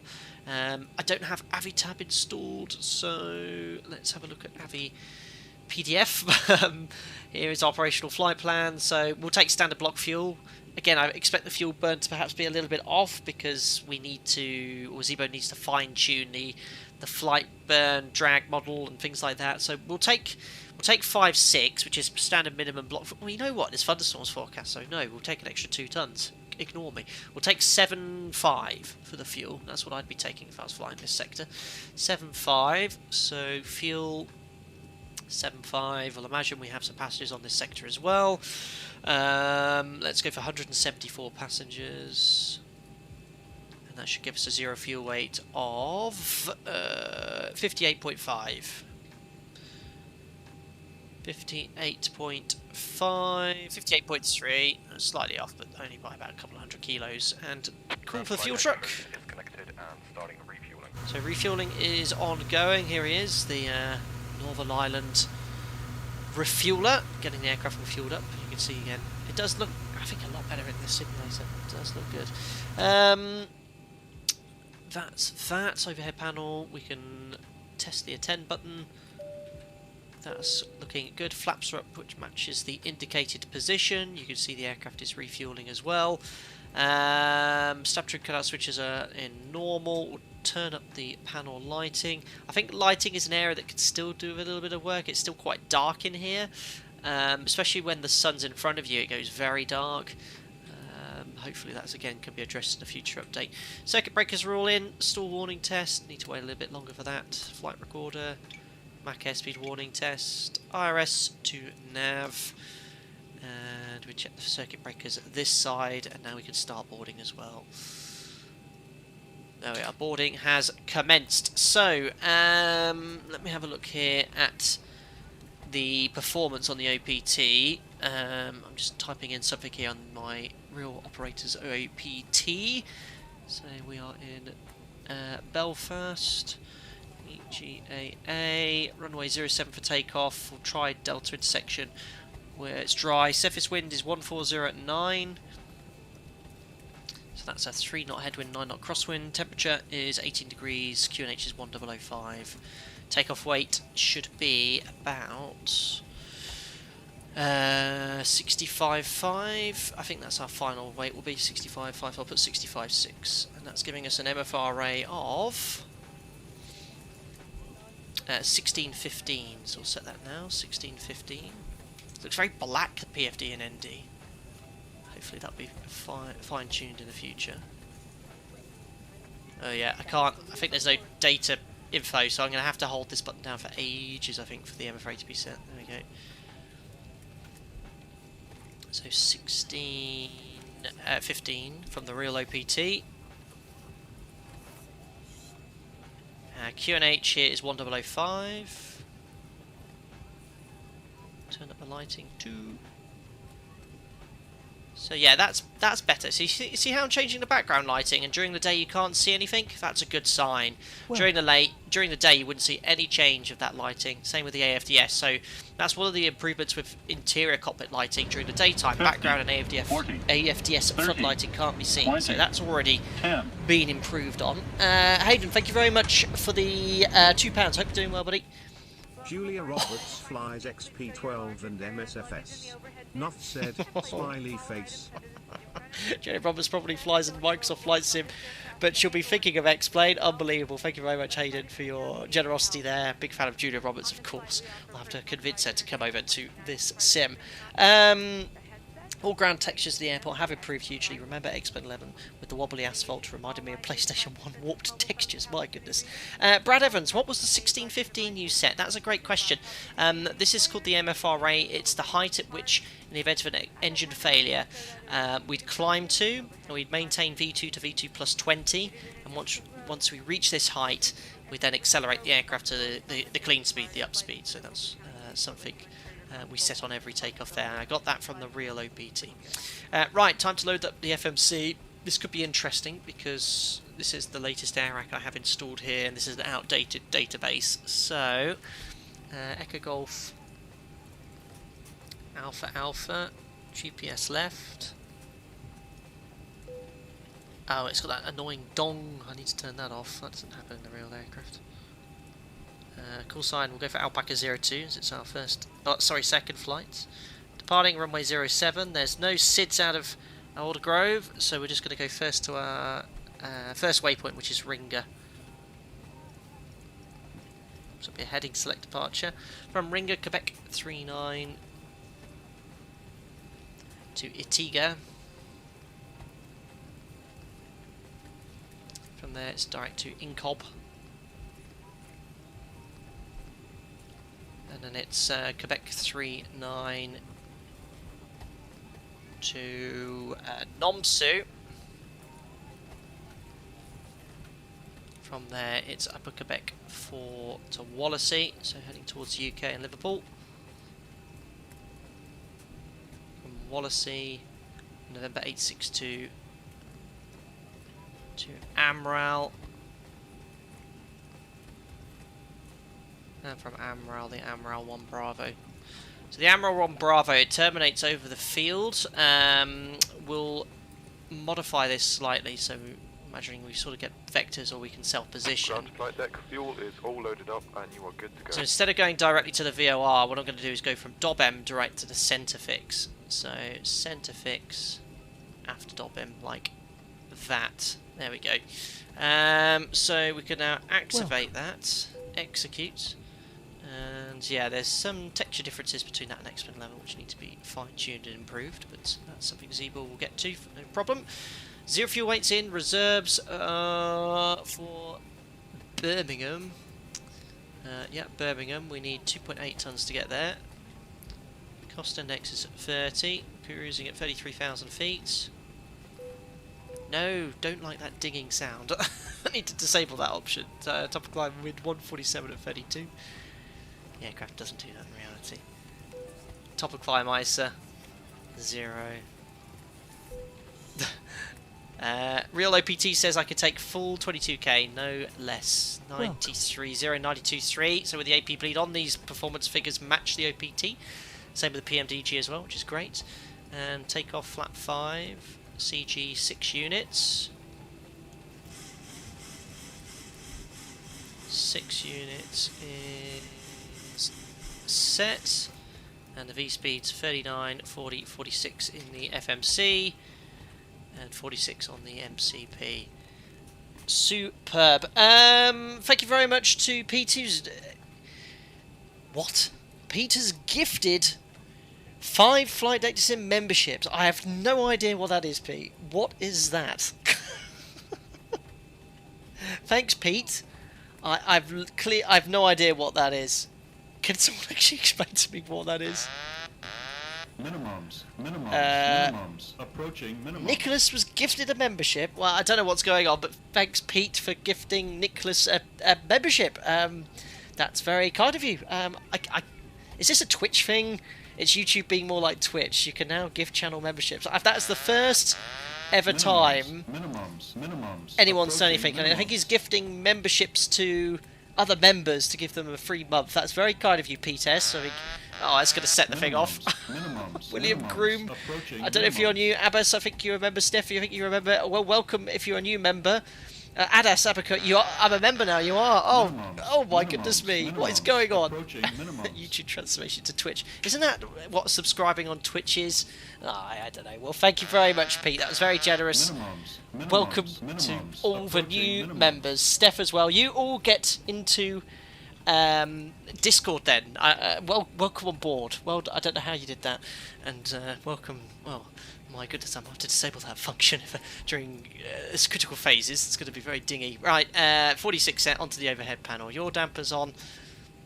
Let's turn up the panel lighting. So yes, again, during the day here, lighting for AFDS and background lighting's good.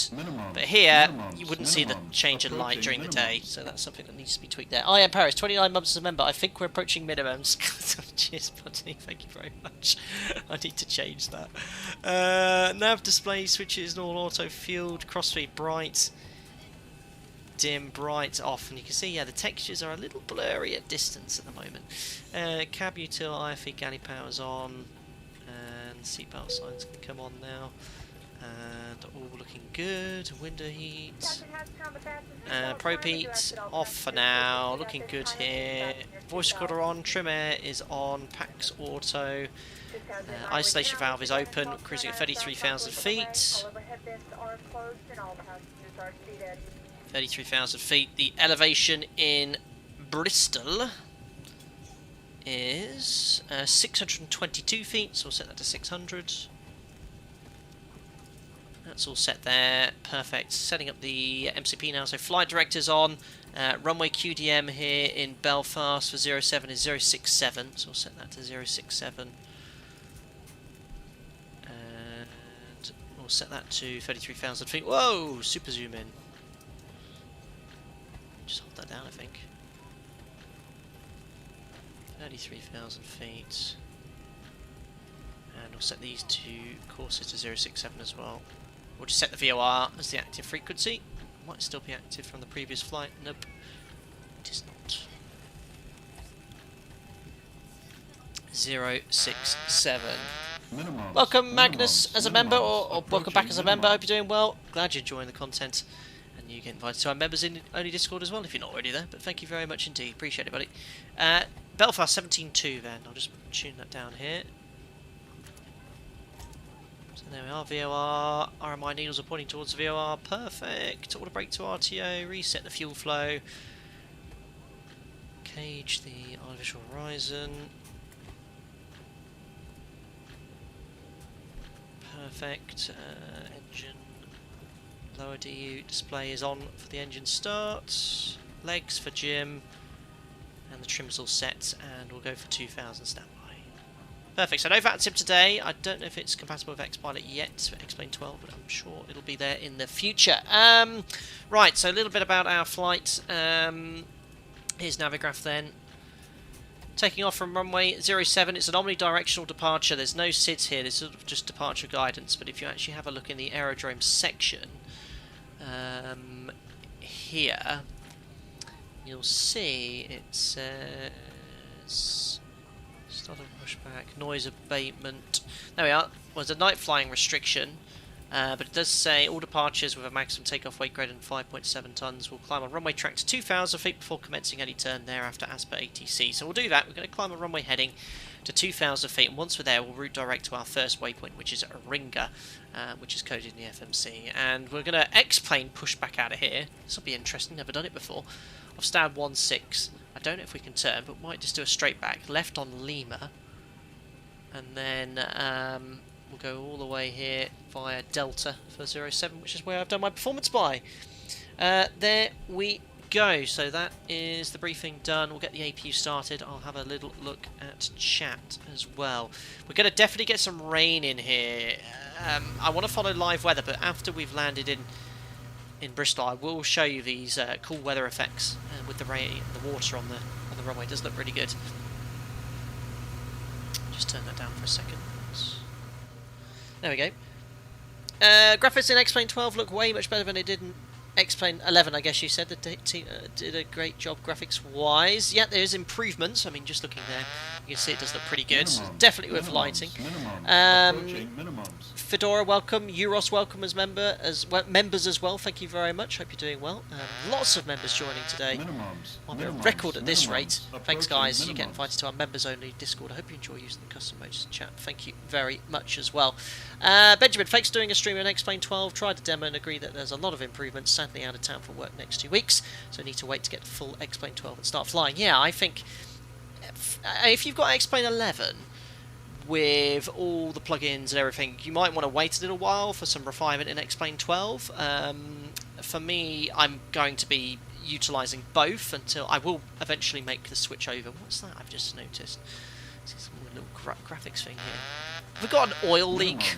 Minimums. It's a weird little Approaching glitch there. minimums. Very straight oil leak, but yeah, it's little things here, but overall I think... And this is a default airport, a completely default out-of-the-box airport. I think it looks really not that bad. I think default airports in X-Plane 11 do look a lot better than default airports in Microsoft Flight Simulator. Or X-Plane 12, I should say. Just like these little bits lying around, which is pretty cool. Welcome. Oh, I seem to have a natural flops out. That's no good. Flaps up. Oh, I think that might have been from the Cessna. Right, APU's on the bus. We can disconnect the GPU. And retract the air stairs. Close the doors. Remove the chocks. And we'll have to see how the pushback is. I think that might have been another member coming in there. Members galore today. Magnus I saw. Euros I saw as well. AY 9 months. Wow. X-Plane 11 within our skyscapes looks great. Oh wait, much love mate. Behave yourself AY. Thank you very much for your continued support though buddy.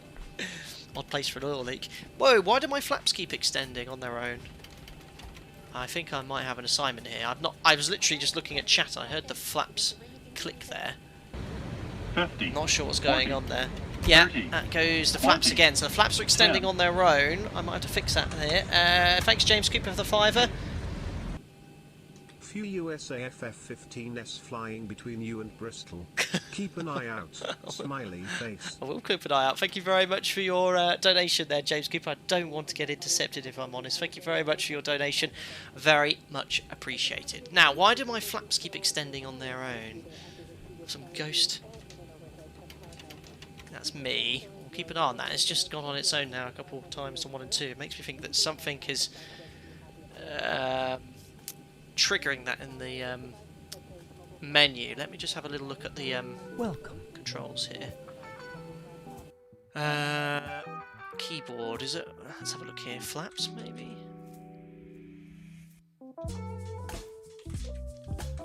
Flaps, flaps, flaps, flaps. 1 and 2. Oh, I don't want anything there. Let me just check my other peripherals, guys, because I don't want the flaps to extend at any point really without my control. Is there a way of searching assigned commands? Oh, they seem to have a lot more functionality now with Thrustmaster. It seems to have recognised the peripheral now, so loads going on here. Minimums. Approaching minimums. Okay. Turn the music down. Sorry, was that a little loud there? Okay. I can't see any other flap commands, and I didn't do it on my test sector. No, there they go again. No, I don't want flaps. Why are you extending on your own? No, they're doing it. It went to 2 again. Something is causing this to extend on their own. Right, let's get the APU on the bus. It's on the axis. Yeah. Did I put the APU on the bus already? I must have done.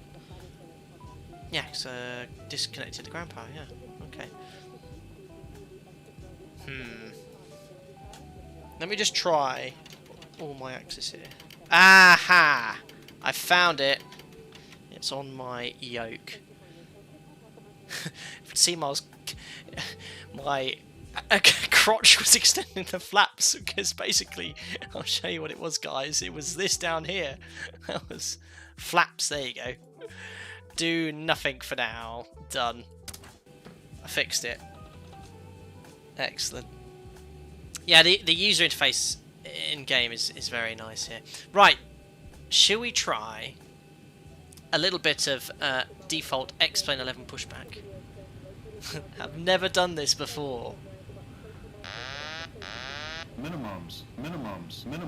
Approaching minimums. Pushback straight. Let's just do a straight pushback. Oh, I've done a thing. Welcome, Harvey McCullough as a member. Glad you're doing well. Thanks for joining as a member, and I hope you enjoy using the custom emojis in chat. Thank you very much. Is that my tug all the way over there? Does that actually drive properly here? Not just through the walls. That is a hefty tug. I'm a little bit concerned with regards to how the wheels are. Oh, is this my tug? No. Where's my tug? I've requested it. How does one join the Discord, Harvey? If you go to Google, type in Discord YouTube synchronization, follow the steps there, and that will tell you what to do. Here is our tug, actually doing his absolute best not to smash into everything. Oh, look at... Oh, my goodness me. His driving method is a little unusual, but he's getting here in one piece. And the fueler will have to move as well. Oh. It's quite funny. Oh, dear. Otherwise, so far, the mod seems to be working very well in the sim. That's it. Come on.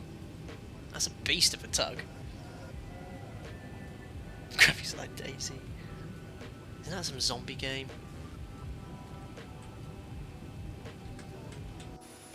It's a very quiet tug as well, but I don't know if there's going to be a tow bar attached. Mention pushback, Ooh. release parking brake. Cool.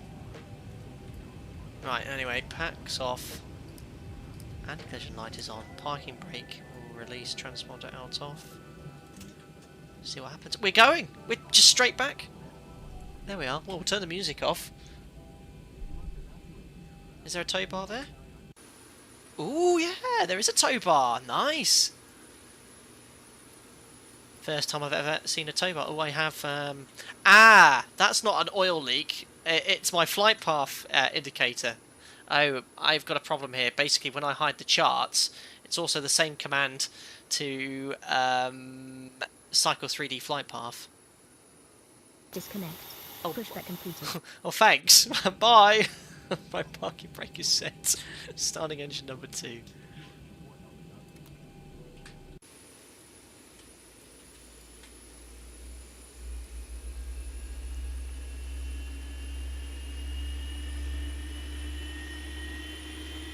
Great sounds. They didn't show you the bypass pin, I know.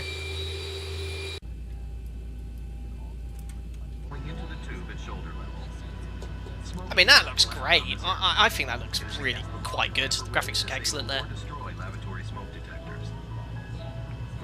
In the Discord, cheers. Welcome aboard, Harvey. Catch up with you later. We'll be taking off soon. Your tray table, carry-on items. What airline is this? Make sure. Started cut out 24632 stable. Starting 1. If you have any questions, please ask your crew. Thank you for flying United. धन्यवाद. Vielen Dank, dass Sie heute mit uns geflogen sind.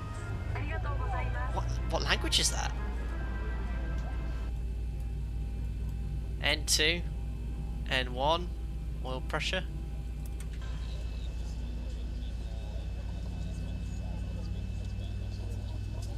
It's United. Okay. Oh, N2, you fool. But as I was saying, the reflections, I really think they're quite good. Sounds like I'm sat above the wing of a 737, that's for sure. Right, start to cut out. 1, 2 stable. Let's do them before taxi flow. Generators on, APUs off, start switches continuous, ProPeat on, anti-ice off, air conditioning, packs auto, isolation valve auto, APU bleed is off, flaps to 5, flight controls. There we are, full forward, full back. And you see the shadow on the control column, much improved. Yeah, really nice. Left, right, here comes the rudders, full right and full left. Recall, blank the lower DU and then read the before taxi checklist. Shall we go? And this is an area which will be really improved on with Zibo. He's explained the ground handling, there's a whole new mechanic to it, and he's already made improvements for the Zibo mod in X-Plane 12, as I will show you now. So if I do a config check, the engine spool up time, nice and slow, look at that, as it should be. And already, it's a little bit quick still, but the ground handling, when it's wet, I was taxiing around earlier whilst it was wet, and it felt superb, you know, it really did. And this is a default airport, the default airport. How are you, Captain? Hi everyone, hope you're doing well there, Atman, nice to see you here. Excellent. And this is a early access version. Is only going to get better. And one of the things that makes the flight sim community so great is all the people that dedicate their free time and improving the experience. And we've already seen things like the Zibo mod and all the great freeware airports available. Yeah, it's going to improve. Now, one criticism straight away here for X-Plane 12. It is incredibly dark now I'm facing the sun in here. These textures are dark grey and black. It's not that dark. Still some work in the lighting. And that's because I'm flying directly to the sun. That washed out sun effect, though, when you have sort of haze, is pretty good. That sort of white sky. I quite like that. Yeah, too dark at the moment. Too dark. That needs to be improved. But the ground handling is epic. It is excellent in this sim. You know, if I'm making inputs on the rudder, which represents smooth inputs on the nose wheel, that feels great. I suggest it's a bit wet. 50, I think taxiways 40, might be wet. 30, 20, 10. Yeah, ground handling is spot on. Try not to go on the grass here. Thank you very much, whoever that is. How many hours can a 737 go for before routine servicing? Great question. Or is it measured in miles, etc.? I'm guessing they need something similar to a MO. A MO? MOT? Great question there. So, beyond sort of 50 sectors, I'm not 100% sure how it works. We just crossed 3517 here. I'm going to go all the way to Delta, full length for 07. So, at my operator, we have a ramp 1 check, which is done daily. It has to be done within 48 hours. So, if we say land out of base somewhere and there's no engineering cover, you're fine for another 24 hours if you overnight. But they are done otherwise 24 hours. It's basically like a thorough walk around. There's then a 50 sector check, which is a bit more of a detailed walk around. I think they start playing around with some of the backup systems as well. They'll clean the cockpit out. Then there's something called ramp 3, ramp 4. This is a bit more operator specific, and then you have your long hook checks, such as BCD checks, I think they are. I'm not an engineer. Best one to ask that to is AdJ20 in Discord. He is an engineer on the 737 and Airbus. But yeah, they are. What makes aviation so safe is the fact that it is checked daily by engineers. We walk around the aircraft every sector. We're not engineers, but we know what to spot if something doesn't look right. You know, a leak, a dent, a dink, something is missing. You know, so that's what makes aviation quite safe.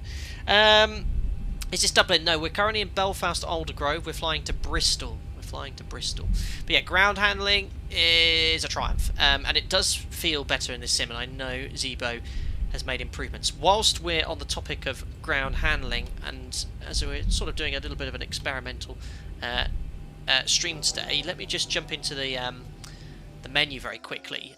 So here's the weather. I've got live weather, and look at this. They have chopped out winds at every single level, which is a lot better than they had on their older version. I think their live weather is much better. So you've got wind for each altitude depicted off from some source.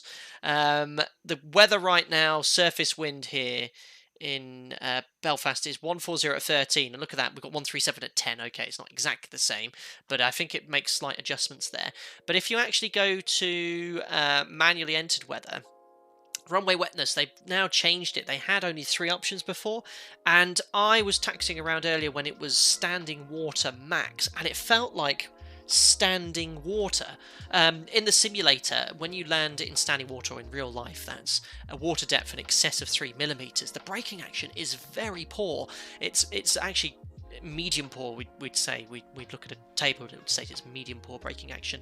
That braking action felt very realistic in the sim, especially the difference between wet and max, and also whilst taxiing on a wet taxiway.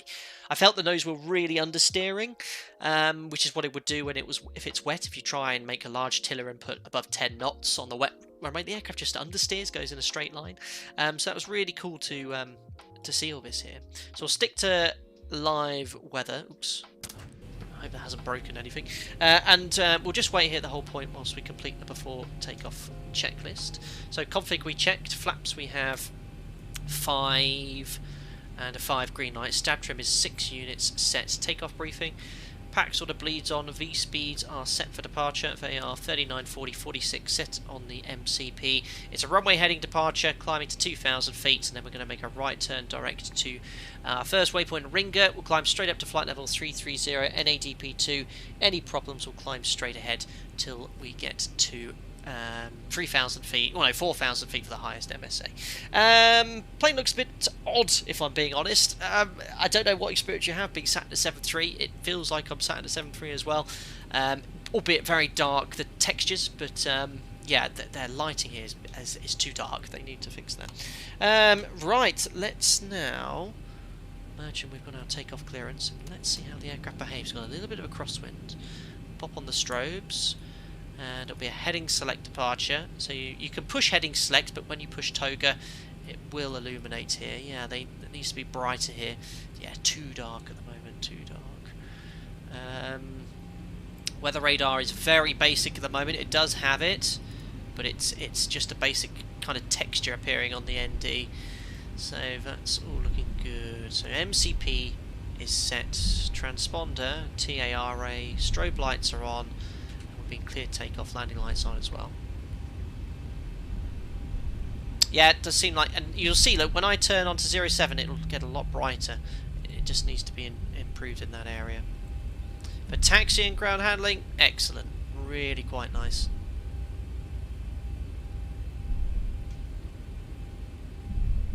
Yep, you remember guys, this is an early release version. Early release, things will improve.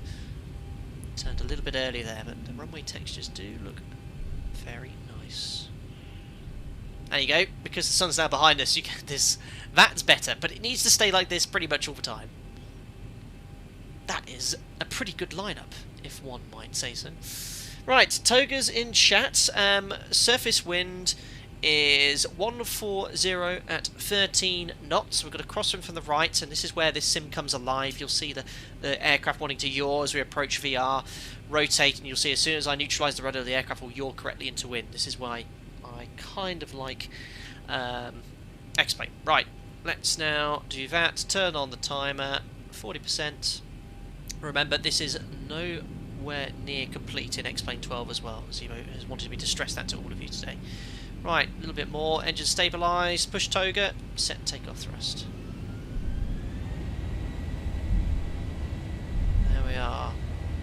Takeoff thrust set. Indication normal, and it's a very nice runway. Texture-wise. So, feeding in a little bit of left rudder now. 80 knots. Check. Release the forward pressure.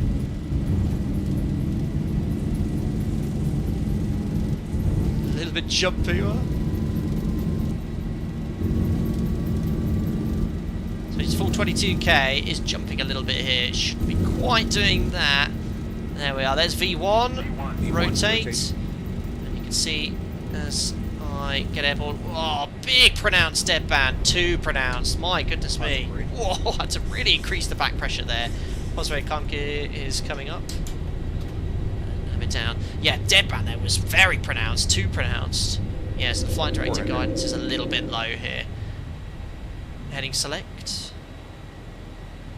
That's better. Yeah, so deadband. Whoa, that was too much back pressure. Too much. Maybe it wasn't out of trim because it's in trim now. 1,000. Plug up. So at the moment, remember, I must stress the mod has not been fine-tuned fully for this sim. It's a little bit too, feels a bit too draggy at the moment. So bug up, flaps 1. Very shallow rates of descent here required on the climb out. Waiting to 2,000 feet. And flaps up. That's better. There's 2,000, so we'll route direct to Ringer, execute, LNAV.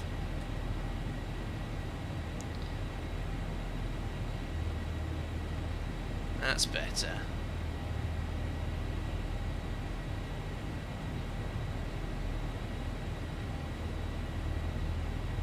Try and do the flyby in a second.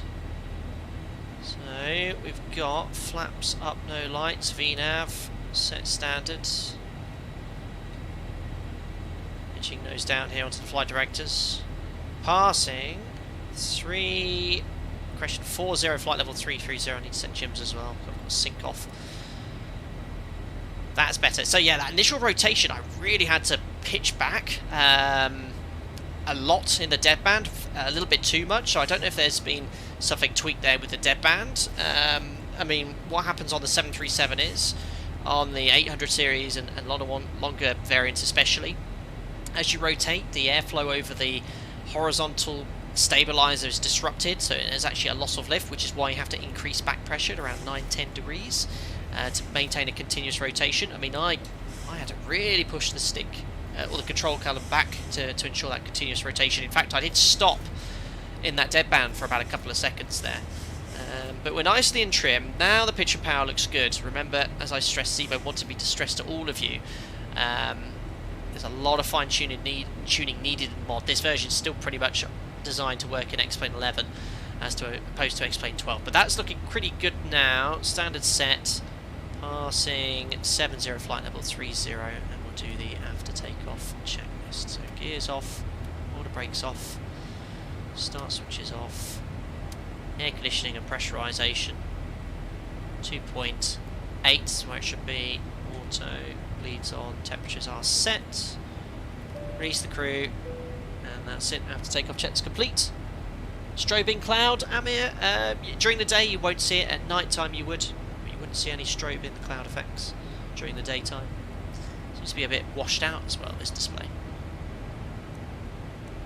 But remember, this is not fully compatible, but at least when you're flying through clouds, it looks like you're flying through clouds. And here we are coming out the top of it.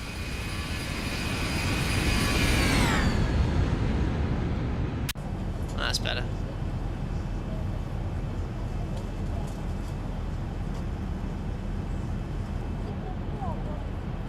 Perfect.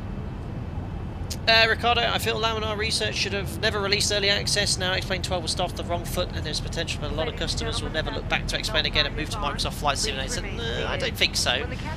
A lot of people forget that Microsoft Flight Simulator, when that was released, it had its had loads of problems. I remember a lot of the earlier group flights we did, especially online. You know, I remember doing that group flight to the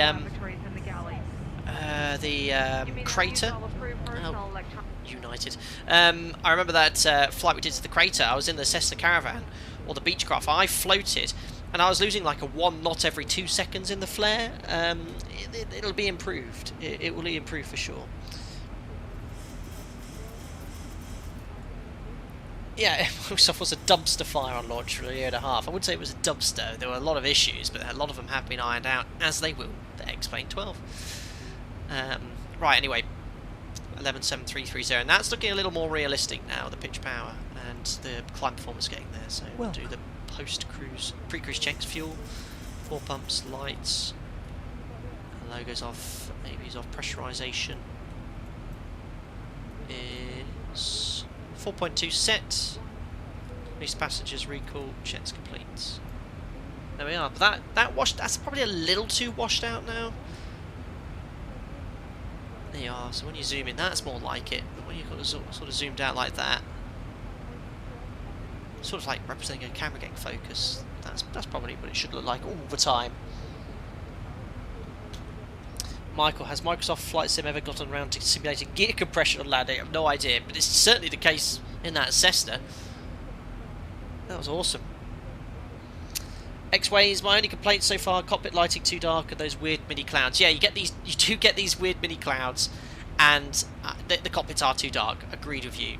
The lighting coming in here, great, but what they need is sort of this colour here is what it should be all the time, and then a brighter colour for the sun coming in. That's what I think it should look like. Settings, please. Pretty much on the highest end there, Aidan. I'll look at that after we've landed.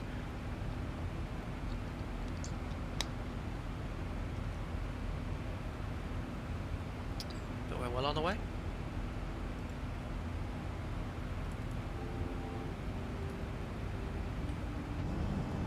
Yeah, wing views are great. That's very crisp.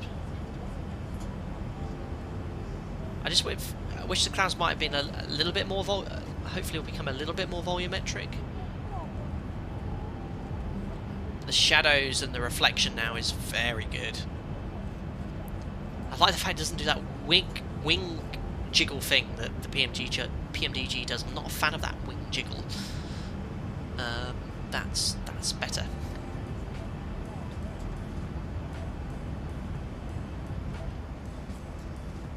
Scuba Pilot, what's your overall impression of X-Plane 12 so far? So overall, I can see the enhancements and improvements. The clouds, I think, are much better. I like little gaps like you have here, where you can see a little bit of the coast of Ireland there. The reflections are massive improvement. The ground textures are very much the same, but the runway textures, the default airports, I think are actually a triumph. Really. And I know some people are going, well, but just actually have a look at a default Microsoft Flight Sim airport, then have a look at a default X-plane airport. We've just been to 2 of them, we're going to a 3rd. I think they have all the correct markings. The ground handling is spot on as well, really impressed with that. The Zibo mod here needs, as Zibo has stressed to me and is very much apparent on Takeoff there, it does need work to work better in X-Plane 12, like the rotation there was a huge deadband. That needs fine-tuning, but that will be, Zibo will ensure that will be the case in a future update. But yeah, I'm a fan of it, really I am. I'm looking forward to using this. X-Plane 11 for now. I will eventually switch over to X-Plane 12 permanently. And Microsoft Flight Simulator. We're all very lucky to have all of these amazing add-ons. Yes, gateway editors bring better default airports to X-Plane. Yes, that's probably why they're so good. Yes, I agree. X-Plane 12 does have better marking and detail. Even now, there are major airports that are just wrong in Microsoft Flight Simulator. Yeah, both sims will improve in time. Yeah, you know, the thing is, a lot of people forget that this sim, Laminar research have made it obvious from the start as well. This is not about ground textures and high quality, and especially that's what's been. Oh no, an aircraft carrier. So they've included those. They've said from the start that it's not all about making great ground textures and things like that. You know, hopefully Ortho 4XB will be compatible. This is to ensure that you have a further enhancement in how aircraft fly, and it is a flight simulator. So I flew that little Cessna. It's been a long time flew a Cessna. I thought that felt great. The ground handling on this was awesome. Rotation needs a bit of work, but in time this will be further enhanced and improved. I think it's quite good. I mean that. I'm no way affiliated with X-Plane or Microsoft in any way. It's just my honest opinion. But the things that are going on in the background, it just beggars belief here. So if element wind data, I don't even know what that is, but let's filter through some of this stuff here. So element forces, if I just disconnect the autopilot here, I think that's disconnected. It is. So if I start increasing G, you can see, look at the G loading on all individual components there. If I really increase the G, look, you can see how it all reacts in real time there. And the aileron, you can see how it's affecting the forces. I know this is happening to a degree in Microsoft Flight Simulator, but you've got angle of attack for each individual parts of the aircraft. So if I really increase the back pressure and do a bit of a high-speed stall, yeah, there's definitely some. Oh yeah, there's definitely some work needed here. Yeah, okay, that's definitely. So if I go full back here, it's not doing anything. But that Zibo needs to tweak that. Yeah, we'd be falling out the sky. If I did that, we'd be doing 70-80 degrees nose up. Roll rate's okay. Pitch, though, is a bit off. I'm making full inputs there, and you'd immediately exceed your maximum angle of attack there. But yeah, that's something that needs to be improved. Remember, that's what Zibo wanted me to stress to all of you. This is not going to work out the box. It needs to be updated for X-Plane 12. But you can see in real time, even on the wing tips, look, how that's affecting element forces. Streamline data, so you can see what the wind flow is doing around the aircraft. There you go, wind speed in knots of each part passing there. You can see if I again make inputs, you can see the speed changing around the control surfaces. Many numbers. This is all beyond me. Streamlines. I think there's one I really like. Wake turbulence. Now, I was told by someone that in future updates, if you're on VATSIM, it will actually read wake turbulence of aircraft on VATSIM, so you can actually get affected by wake turbulence from other aircraft. Did you play with the sensitivity settings? No, I haven't. You can see the wake, look how it's all been affected from the tips, and it's really quite cool. Microbursts, obviously nothing there. But yeah, I mean, that's all stuff that was available in X-Plane 11. But now it's been further enhanced in the background for things to be used there.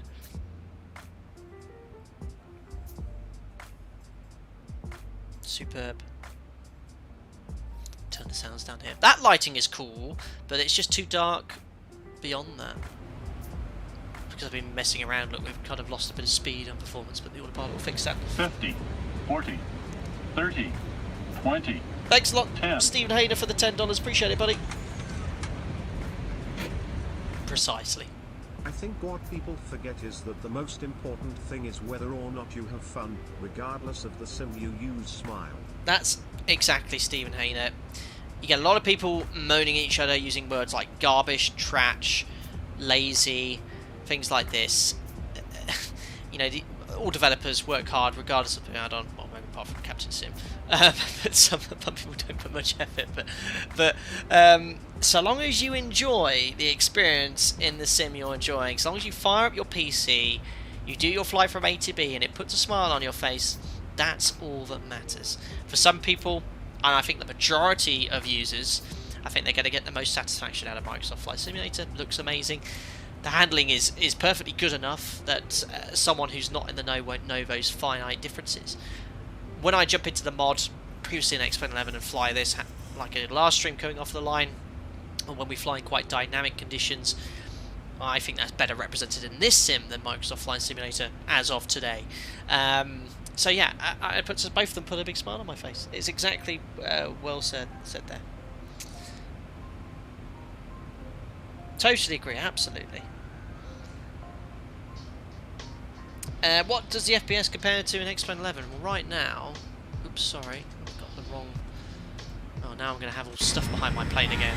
God damn it, I need to change my commands.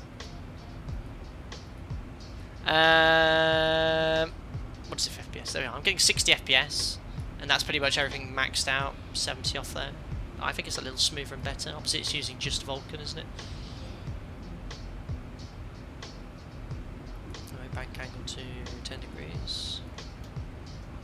Yeah, lighting's a bit off.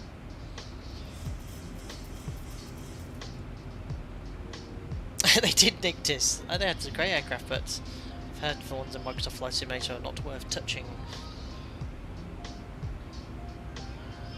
Dave, got to go. Good. Going to be doing a small flight in the X-Plane 12 demo. Test out the MCP737. Oh, that's your hardware, I believe, isn't it? And then XP Realistic. Thanks for an amazing stream. Have a great evening. Thank you very much, Dave. Take care. Cheers, Anthony. Yes, bear in mind, guys, he's also streaming, so that'll take off a decent chunk of FPS. That is true. That is true. My streaming software is all done. Everything's done on one PC. I do notice a difference between test sectors. Well, usually when I'm doing test sectors, I have everything running as it would be during a stream. But yeah, these clouds just need to be a little bit more defined, in my opinion. Yeah, it looks good enough. Yeah, the reflections are right on point. Really nice.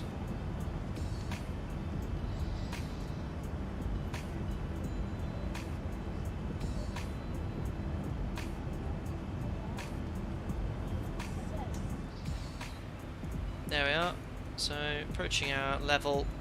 So yeah, I mean, a hand flying that departure, deadband was exaggerated. I mean, and these are not things to point out as problems. This is just because this is a day one release of X-Plane 12, and this is Zibo mod for X-Plane 11 in X-Plane 12. Zibo's going to be working hard, as he always does, to ensure those things are fixed. For example, pitch authority is rather lacking, which is probably why I was so slow to rotate. I mean, if I just disconnect this here, show you on yoke cam, I just go full back.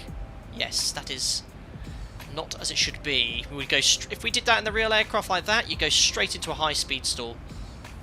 You'd be doing 50-60 degrees nose up, but that will be once Zibo's fine-tuned that, that'll be improved upon.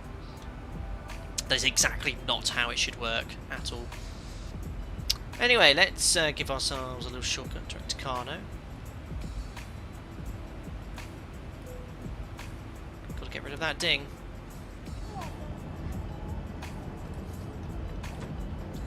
Let's have a look at our route as well. Just giving ourselves a nice shortcut direct to Kano.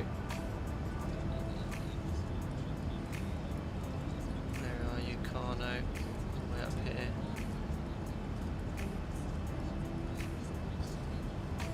Rizla. There we are. So we're routing now direct to that waypoint. So it's just over the eastern part of the Irish Sea. We're actually going to fly over where we started, on the Isle of Man, towards Liverpool, and then onwards to Bristol. Yeah, it'll be interesting to do a touch and go to see how it works. We are lacking a lot of pitch authority at the moment. Anyway, let's get things set up for the ILS here.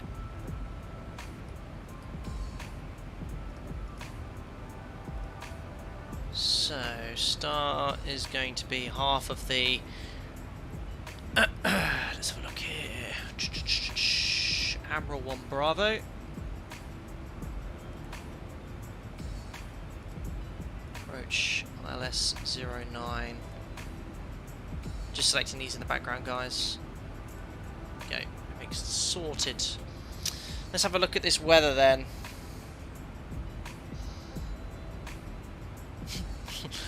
Interesting choice of words.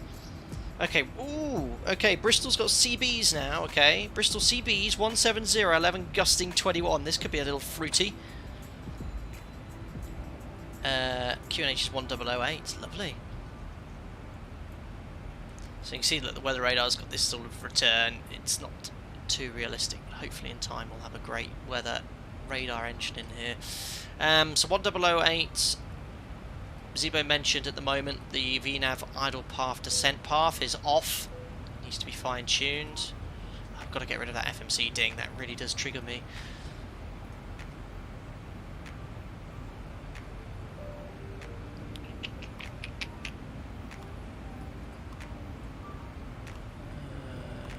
Audio features. Mute FMC on. There we go. So, having a look at the operational flight plan. I won't open it up for you guys, but it's going to be 310, 200, 100. Yeah, landing could be interesting here with that lack of pitch authority.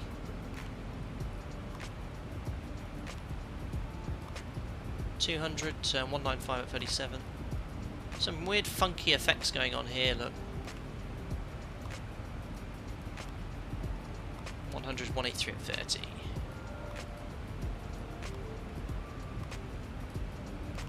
QNH is 1008. Yeah, let's see how it depicts CBs in the sim. Preset 1008 here as well, so I don't have the sync on. Yeah, I can barely see the EFIS. Yeah, that does need to be adjusted, the lighting.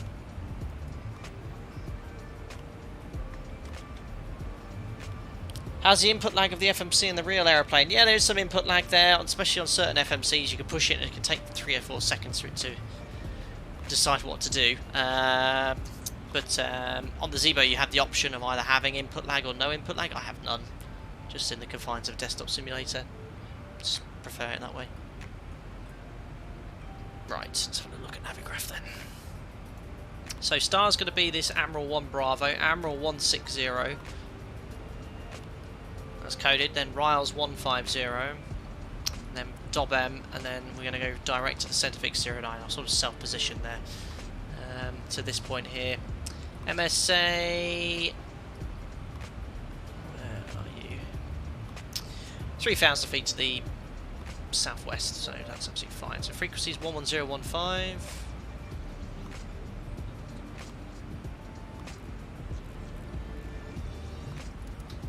And 11015.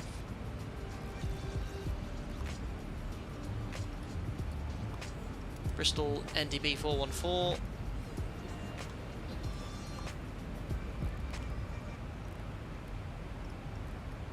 It's active. Select ADF and ADF on the EFIS panel.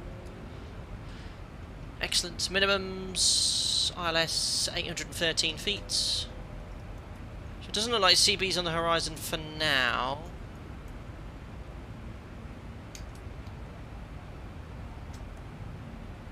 It's taking ages.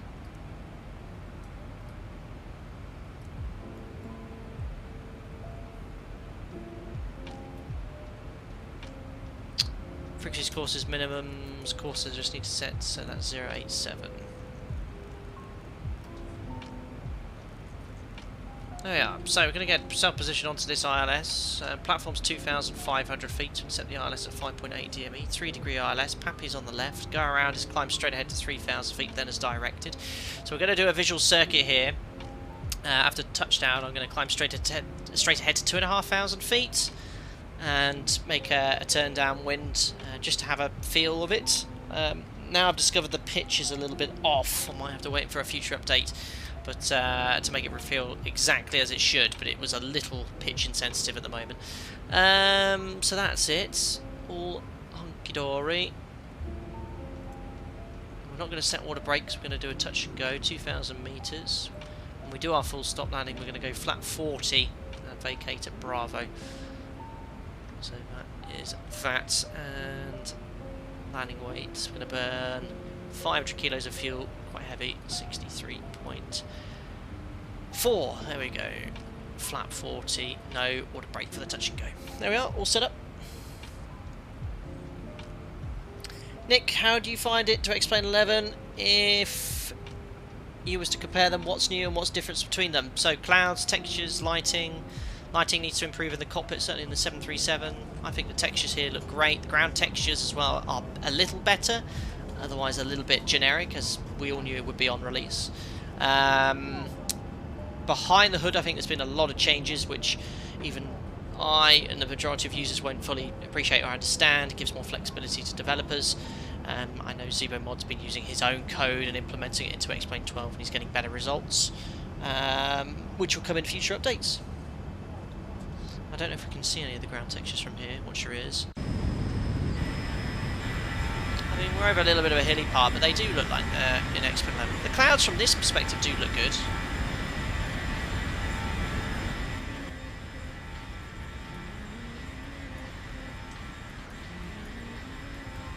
You can actually see the sun, or is that...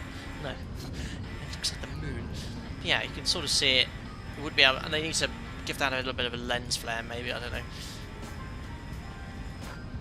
I do like how they're shadowed this side.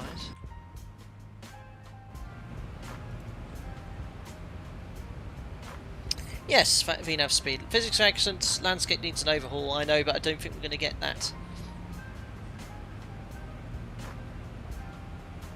Yes, if you want to see it in the best quality, it is limited by streaming. It'll never be as crisp as I'm seeing on my monitor, but also make sure you're watching it in HD 1080. Milan, the frame rate and consistency of the simulation looks like it's nice. Yeah, it seems very smooth. It does seem very smooth. Ooh, a little stutter. Spoke too soon. But yeah, we're getting about 52 FPS there.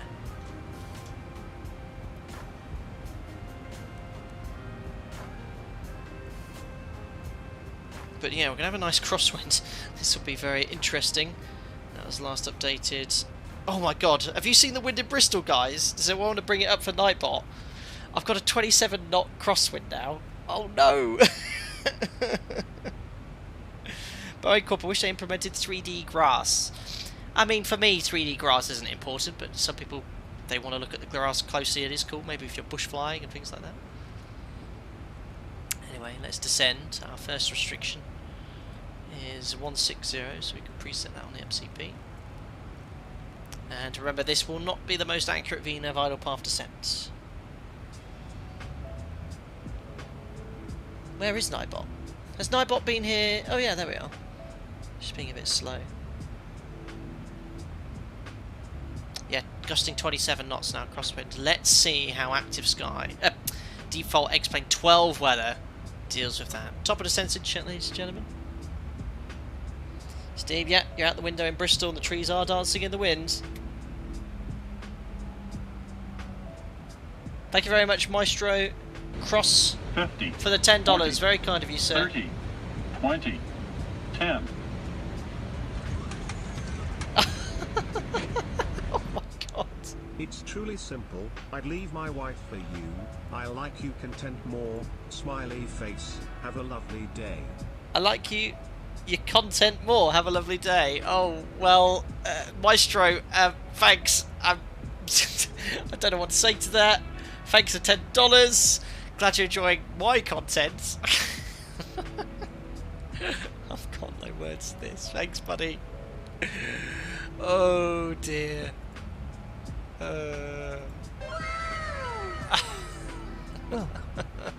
Well, here we are on the idle path descent. Now, Zibo said it felt a little bit off, but here we are, idle path. Thrust levers are completely idle.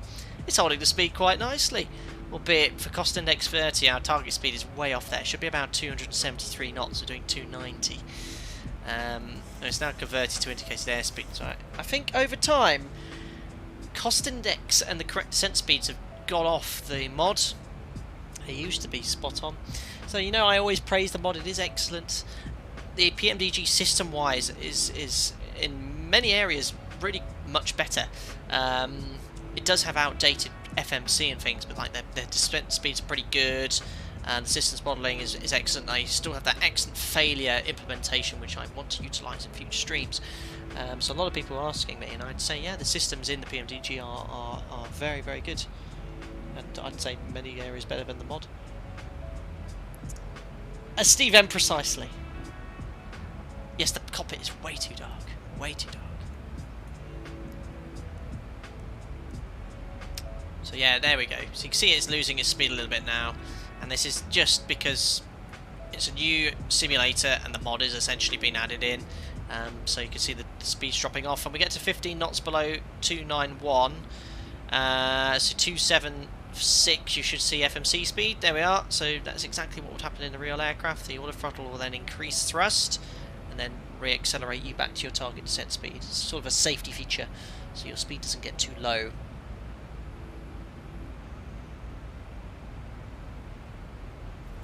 Yeah, could be some gnarly winds here. I just wanted to start raining. Just set these cool water effects.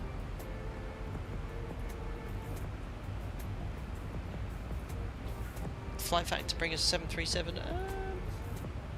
Well, I like the 7.5 and 7.6. I think their new 777 V2 should be quite good. What do you think of X-Plane 12 so far? I like it. Just lighting.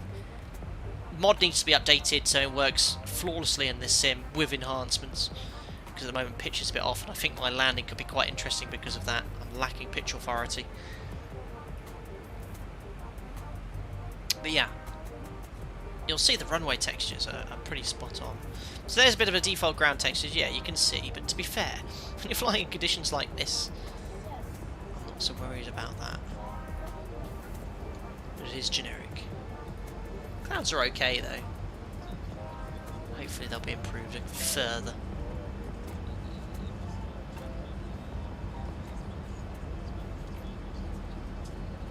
Excellent. But yeah, a little bit too much drag at the moment. Was the pitch like that in the test sector? Sort of skittish. I was just messing around though, just doing some general handling with an empty plane. Changing off topic slightly, I can't wait for that new updated Microsoft Flight Simulator actually, so we can fly the giant 6-engine seaplane. I want to do a group flight online for that. I think it'll be so much fun, and the DC-3. That'll be really cool.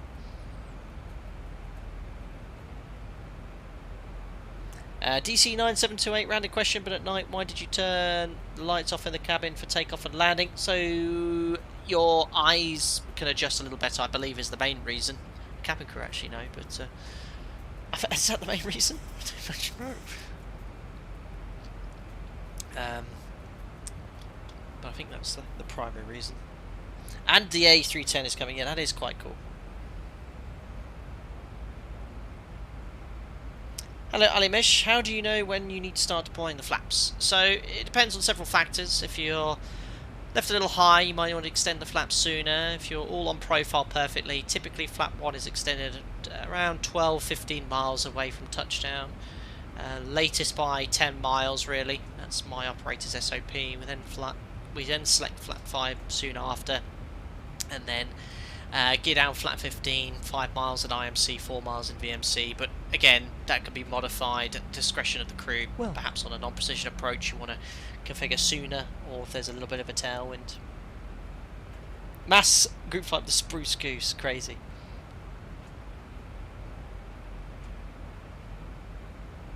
Is this Zibo? It is. Seatbelts on. We can step down to 150. We do have actually a brief level segment there. That has actually been depicted correctly on the ND, which is quite cool. So this is vanilla X-Plane, guys. Nothing at all apart from the Zibo mod 737.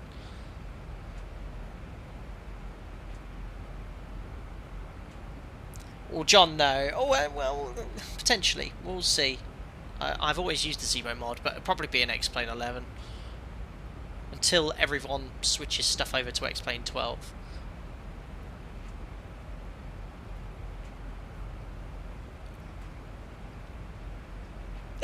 I think X-Plane 12 is an incredible puddle simulator. Everyone's wanting 3D grass. I think, yes, I think the puddles in X-Plane 12 might be superior to Microsoft Flight Simulators. Puddle sim. 160 checked. Right, we'll level off here. It's a brief level segment for a new top ascent point.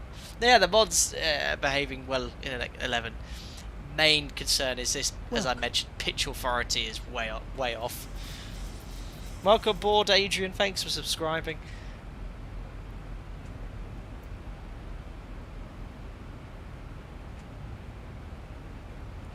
Can't see any CBs or anything sinister on the horizon.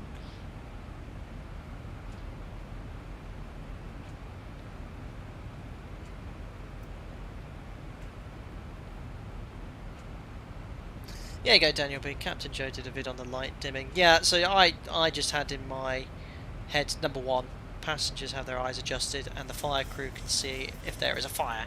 There you go.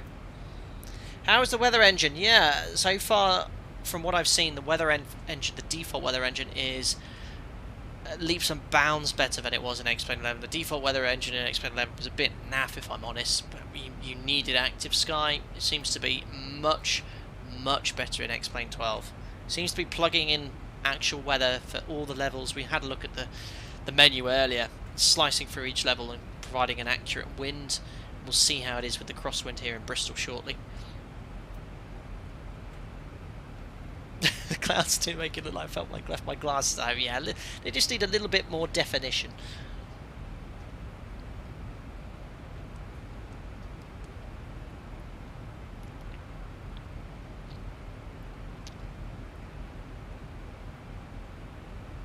They are too blurry, I agree there. So out, hold, oops, yeah, that's because of the 150 restriction. I'm going to go to VNAV speed, good, we've got VNAV common updated in here, not VNAV path. Just going to get rid of that restriction in the FMC now. And I've got to put my fix rings in.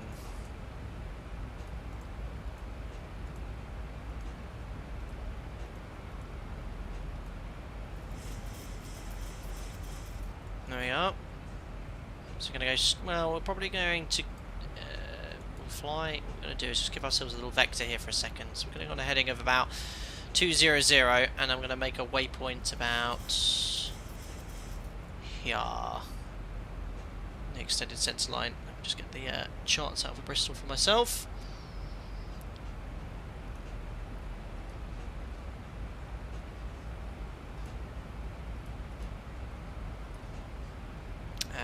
What do I need here? 3. Let's go for 325/5. There we are. So I've made a waypoint here. Execute. I'm going to go LNAV, level change, 280. I'm going to extend the speed brake now to a little bit high on profile. Oops, just not my thruster. 1,000 to go. And we'll descend down to, let's go down to 70. So outer quiet has gone to vertical speed whilst moving the MCP altitude. That is as it should be. Level change. Right, Trimmy. It's gone all PMDG on me. There we go. Wind favours runway 27 now, does it? Oh, really? God, I swung around to the south a little bit. Oh, yeah. Oh, it does. Yeah, it's pretty much direct across. Yeah, 180. So it is 0927. It'll be basically less than a couple of knots. So we'll just stick with 09.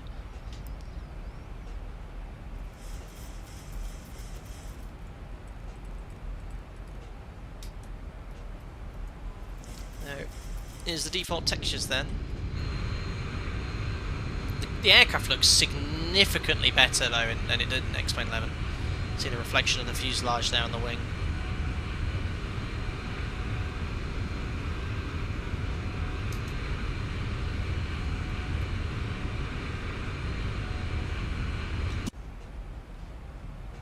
Right, profile's going back, 250 knots. So remember, guys, this will be to a touch and go. A touch and go. So after we've touched down, flap straight to 15, 70% N1, retrim. Once the engines are stabilised and at flat 15, we'll set takeoff thrust, rotate at VREF, and continue the climb out. Funky, X-Plane 12 has way worse graphics than Microsoft Flight Simulator. Agreed! Agreed! But do remember, this is... It's, you know, it's a flight simulator, though. The aircraft in this do handle, in my opinion, a little better. There we are, there's our profile. Speed brake stowed. How's the FPS? A little better. Max settings here, getting about 50 FPS in the mod. I think it was about 40 before. 2,500. Making a lot more trim inputs than it did before. QNH is set. It's now VNAV.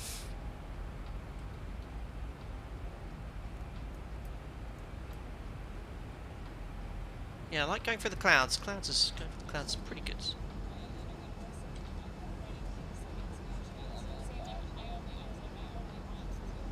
Absolutely, Ali, yeah. The beauty of Microsoft Flight Sim 2020. And I think for the average user that aren't so fussed about the exact handling characteristics of an aircraft, would best be sticking with that sim.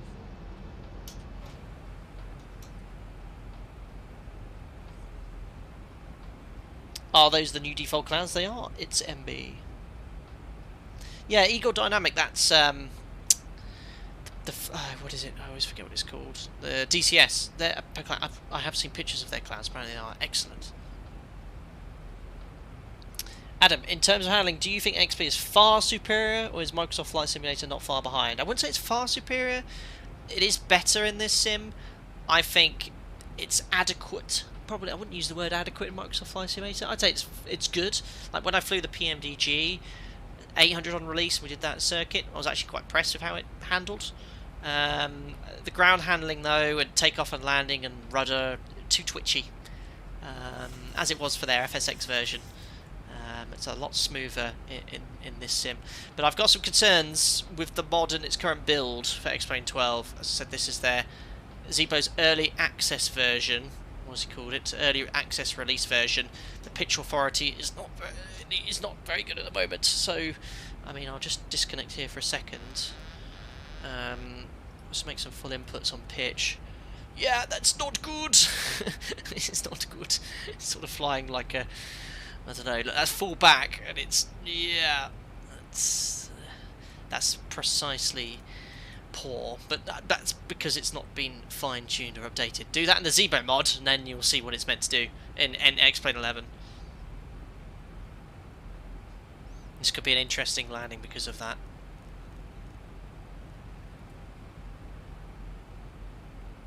Perfect.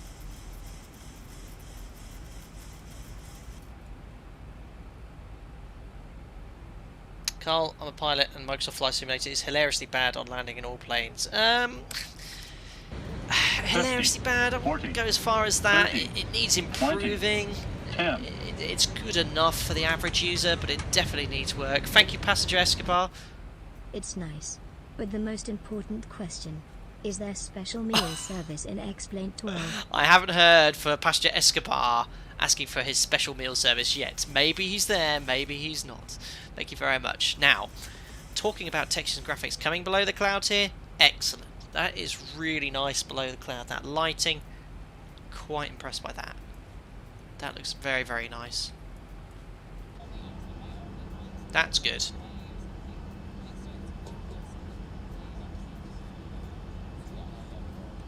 There are also real pilots who beg to differ about Flight Sim 2020. Yeah? Oh, is that rain? Yes, it is. Nice. So I'm going to go vertical speed here. Yeah, I think I saw some Reddit post about The Phoenix A320, I'm not a Phoenix pilot, and I know V1 Simulations and 320 Sim Pilot love that aircraft, but there was another pilot who made a post, and he said it's actually not, handling-wise, there's a lot of issues. I don't know if anyone could expand on that, or I don't know. I don't fly the Airbus. Yeah, you can see, look, VNAV's a bit wonky at the moment with this build. So, yeah, I certainly the PMDG is excellent, but there's inherent issues in Microsoft Flight Simulator with regards to handling at the moment. There we are. So Zibo mentioned VNAV. It's not quite working correctly in this version here, so you can see, look, it's showing me on profile when we've got a nice CD8 planted in there. Pitch power right now for 220 knots, so just let the speed stabilise. Look at this crosswind, guys. So far, I have to say, I'm very impressed with the weather implementation so far. Really impressed.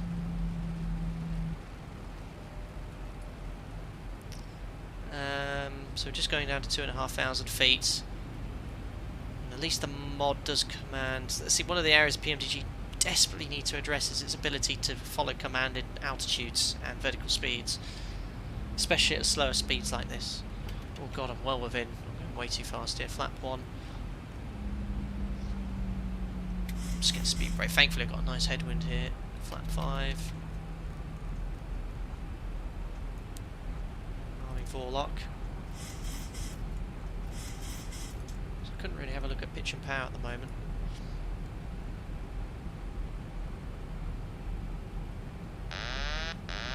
Minimums. Localizer live, Minimums. localizer Minimums. capture. Approaching minimums. 087 is set. And there's the flap 5 speeds. There we go. So let's just see pitch and power, flap 5 level far light. Oh, she's got to stop the speed breaker. Not professional. Yeah, you can see, look, it's struggling now. See, this has got a bit of a PMDG sort of thing here. So look, I've got VS250, it's sort of like leveled off there. And the speed's coming back, so the autothrottle needs to make that adjustment. There we are. Approach, fly slope capture. 3,000 feet set. So we're going to fly. Let's see what this gives me here. Flap 5, disconnect the autothrottle. So this should hold the speed quite nicely. Yeah, that's good. So drag flap 5 in the mod is okay. Speed slowly running away. Yeah, that's good. That's good. That feels great. Flap 5 on the ILS. Flap 10.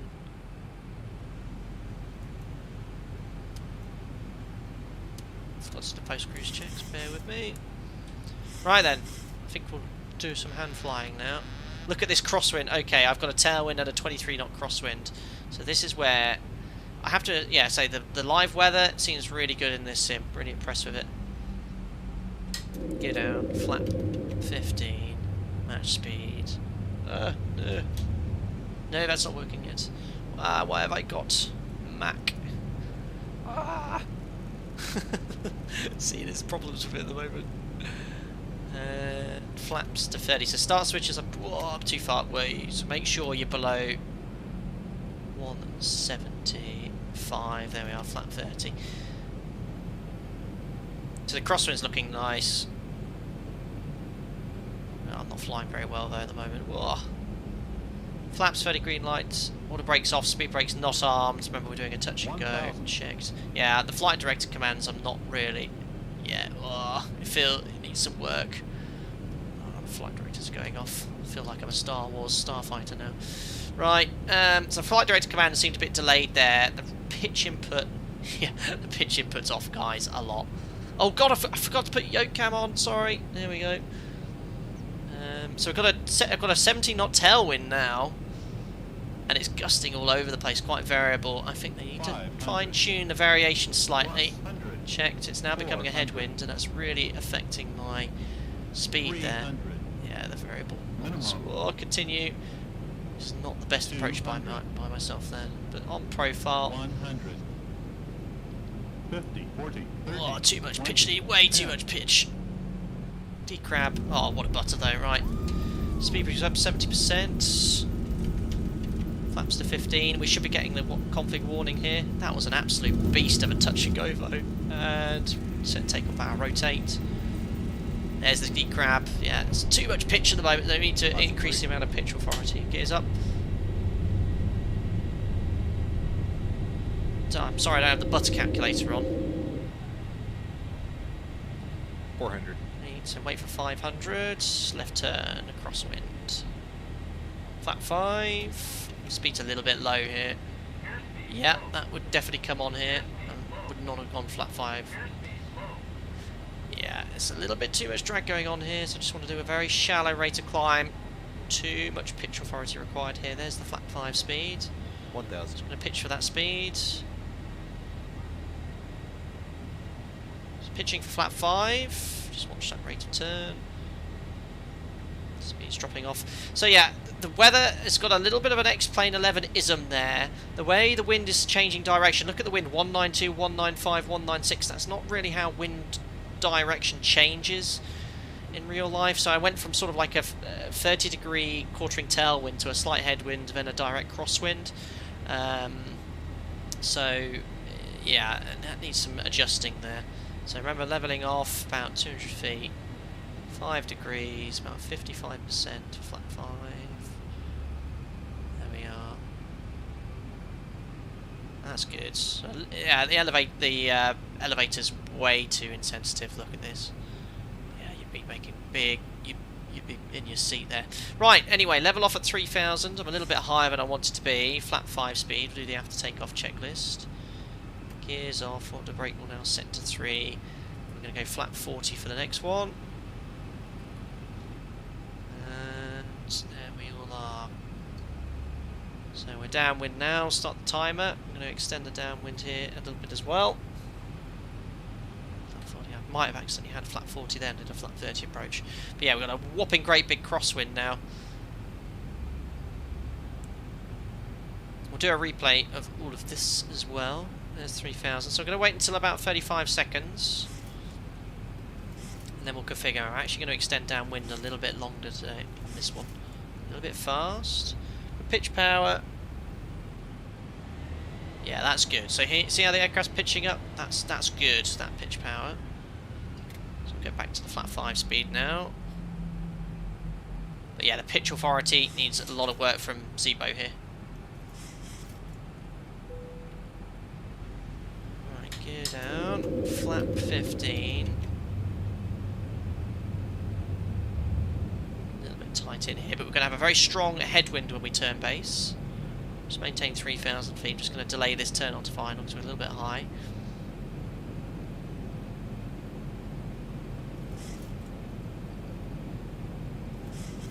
But yeah, the flight directors were struggling on that ILS there with the wind. Let's go flat 25. And we'll turn base now. Leave the thrust roughly where it is and do about 500 feet per minute.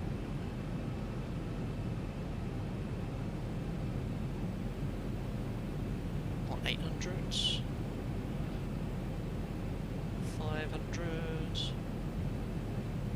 This is perfect. This is very nice.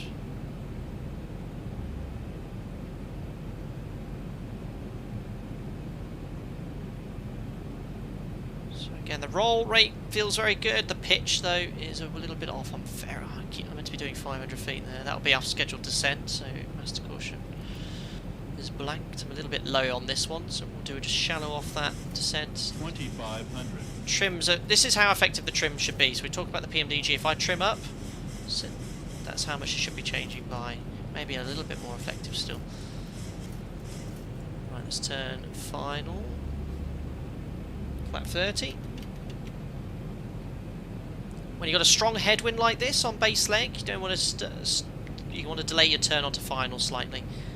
Straight onto the ILS. Around 5 miles, you want to be around 2,500 plus with the elevation here. Wee, speed. Do about 1,000 here. We've got that whopping great big crosswind still. Below VREF as well. My scan is all over the place. Rate of descent is very high. So then we have flat 40, and we need about 62%. Actually quite heavy today. Localizer, yeah. Roll rate needs to be a little bit more effective. With flat 40, it's actually surprisingly snappy in roll. Yeah, well, it feels like I'm flying something much larger. Yeah, that's nowhere near enough roll rate. Zibo's going to have his work cut out.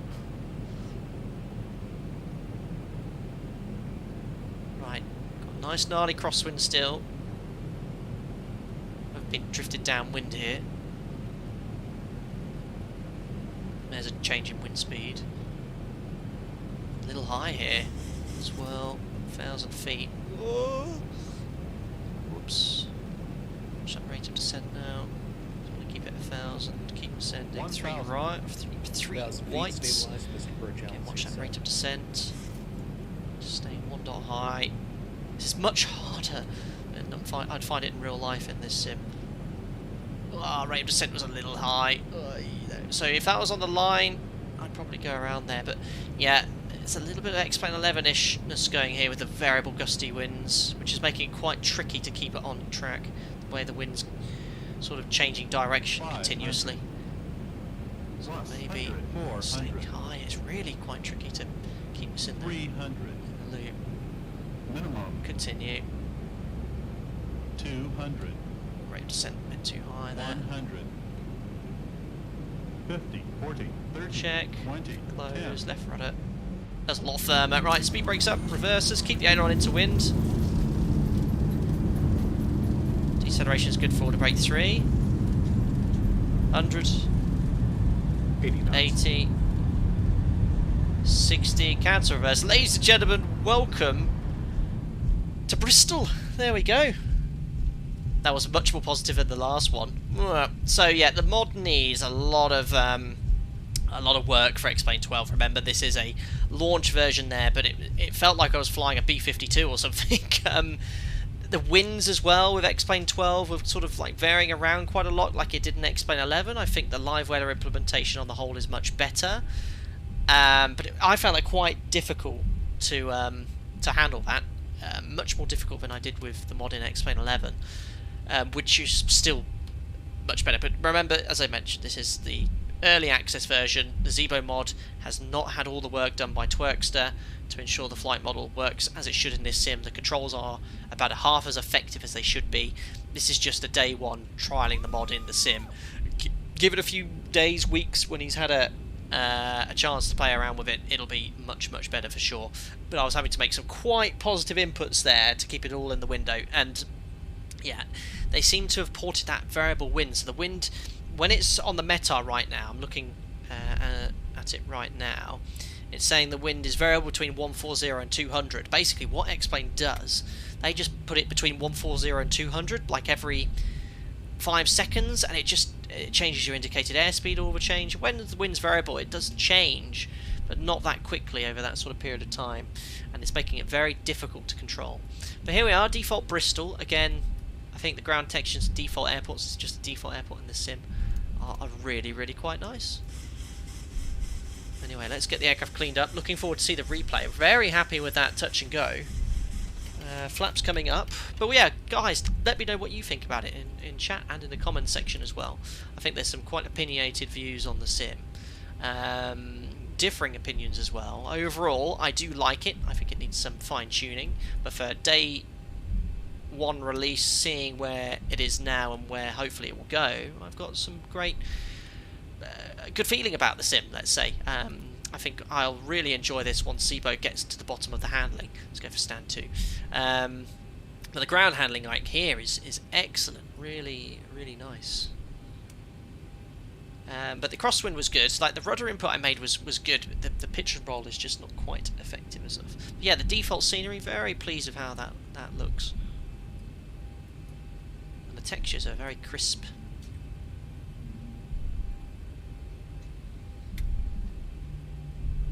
There we go, stand 2. Default airports are a big win here, for sure, in this simulator. Really quite good. They're all from the gateway though, aren't they? Anyway, I forgot to do my taxi-in music. Now, look, a puddle. We'll make it wet so you can enjoy that as well. And what I'll do is, after the replays, make it wet so you can see how it looks, then have another go. Right, parking brake is set. APU is about to come on. Like it, got the demo but won't buy the full version until more add-ons are compatible and a few tweaks are made by Laminar. That's sort of my advice, Daniel, if you're waiting to sort of use this as your main X-Plane sim. Interesting light. So if I press C, it sort of goes in that view. That lighting's actually quite good. That's in like the external view thing. That one is too dark, but that's the sea view. Yeah, I think that one looks better. Right, APU's on bus, isn't it? 2 blues, red, engine's dead, ladies and gentlemen. Welcome to Bristol in X-Plane 12. Thought I was tipping up slightly there. No, we're not. We're all good. What's happened to the audio? Yeah, I think the audio for the engine spool down sounds aren't quite working. But yeah, the textures of the aircraft, very, very nice with the reflections. Very pleased with those. Let me just refresh. I've lost chat here for a second, so I hope the internet's okay.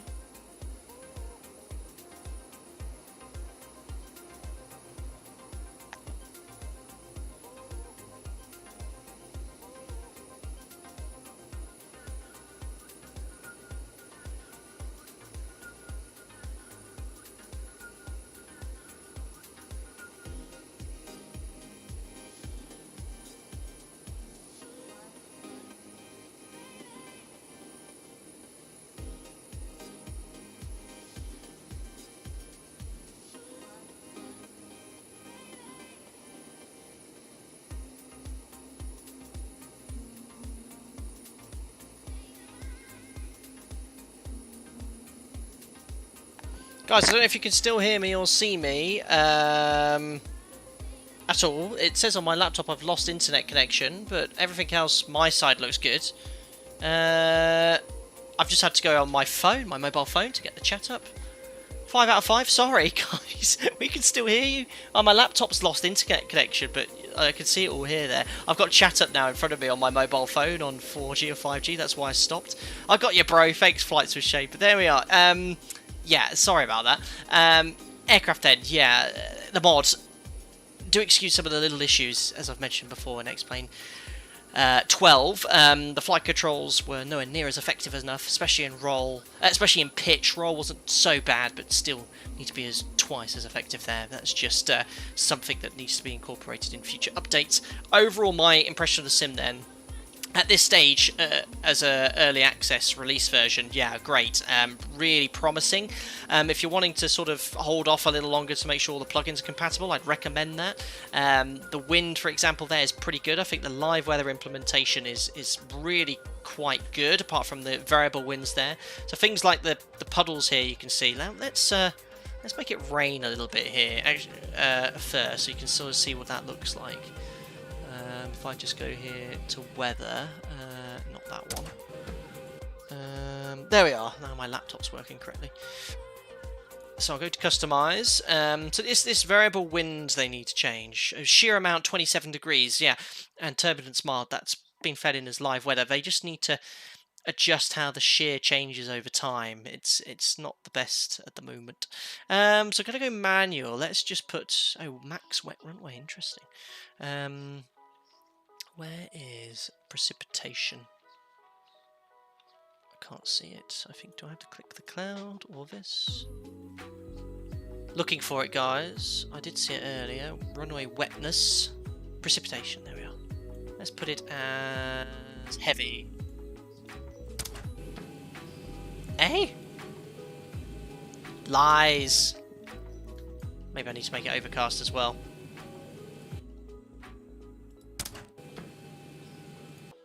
So, customize. Precipitation, heavy, and cloud cover. Maybe if I make this overcast, there we go. There we go. So you got the ski effects. Again, these need to be fine-tuned with the mod. And this sort of lighting level is actually quite nice in overcast conditions. It can be darker, but still a little bit too dark. So you can see that the ski effect's working for Vulcan. So the wipers actually wipe the water. Again, this effect needs to be slightly improved, but it's nice to actually have rain back with Vulcan, which is really nice to see. So you can see that there. You can see it with the windows here, which is really cool. It flows down as well, and you can see, look, the external view here. The sounds are awesome. You can actually see the rain now. And obviously, look, you can see it all splashing, just like it is in Microsoft Flight Simulator, really. But yeah, look, the puddles effects are pretty cool. Yeah, it's pretty thick water. Yeah, the viscosity could do with being reduced slightly. But you can see it, look, flowing down the windows and things like that. But yeah, it needs fine tuning. Remember, this is a early access release version, but you can even see like externally the wipers moving the rain. That's a nice. That's a nice touch there. So yeah, it's like Vindaloo. Yeah, pretty pleased with that. That looks good. Would really like if X-Plane turned the lighting up. It has always looked really dark to me. Yeah, I believe. I agree with you, especially in the cockpit there. That's wiping noises ever so realistic as well. Icy runways will be fun during winter. Quambo plane looks like Microsoft Flight Sim model matching. Really? I think it's better quality than that. I mean, I know it's probably the PMDG does win on the exterior model fronts, but I think the Zibo looks great externally. I think it's really good, especially in the Alpaca Airways livery. You know, it does sound like it's tipping it down as well. Anyway, should we do a replay, see how that looked, and see how things are? I mean, I've already kind of given you my initial first thoughts and impression of the sim. Once all the plugins which I enjoy in X-Plane 11 are able to be installed into X-Plane 12, I will switch to this sim for X-Plane 11. Obviously still using Microsoft Flight Simulator as well. But yeah, it's very promising for day one early access, what's available and what improvements I hope they'll bring. So improved cloud textures, they're a little bit too blurry for me. The darkness of the cockpit is too dark at the moment. The variable winds as well are quite different now. I love the beacon light reflecting in the rain too. So they've certainly brought improvements, except the beacon doesn't rotate on the NG, it's a flashing beacon. Someone wanted to look at night. Let's have a look at night then, so I can do that quickly.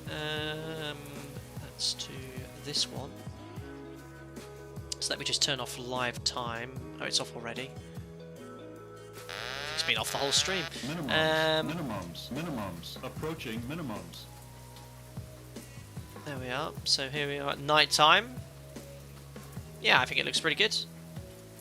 Some nice lens flare from the lights. The lighting though is actually really good, and the taxi lighting I think has improved a lot. Look at that. That's really good. Really quite like that, and the runway lights look epic too. So that's an improvement certainly there. See the approach lights. I'm trying to think what Microsoft Flight Simulator lights look like, but you can see the reflection of the water on the lights too there. How do you dynamically change the time? You go to got a bit of thunder as well. Just press I, and then you can just change it real time. But you got to have live weather, live time off though, otherwise it won't let you change it. So we go completely to night time. That's there. Yeah, the lighting looks excellent. You can see the alternating red light as well, so for when you're landing in the other direction, look, you have the alternating red and white light. And then the red light as well. I've just realised I've got audio looping twice. I'm playing on my PC. But yeah, this is a default airport. And really quite impressive how it looks. The lighting is really quite good. So there we are. You got your 600 meters and then solid red for 300 meters. So yeah, what do you reckon about night lighting here? Better than Microsoft Flight Sim or X-Plane 11? It's been a while since I've seen lighting in Microsoft Flight Simulator for the runway lighting, but I think it looks a bit better. Just go around dusk here.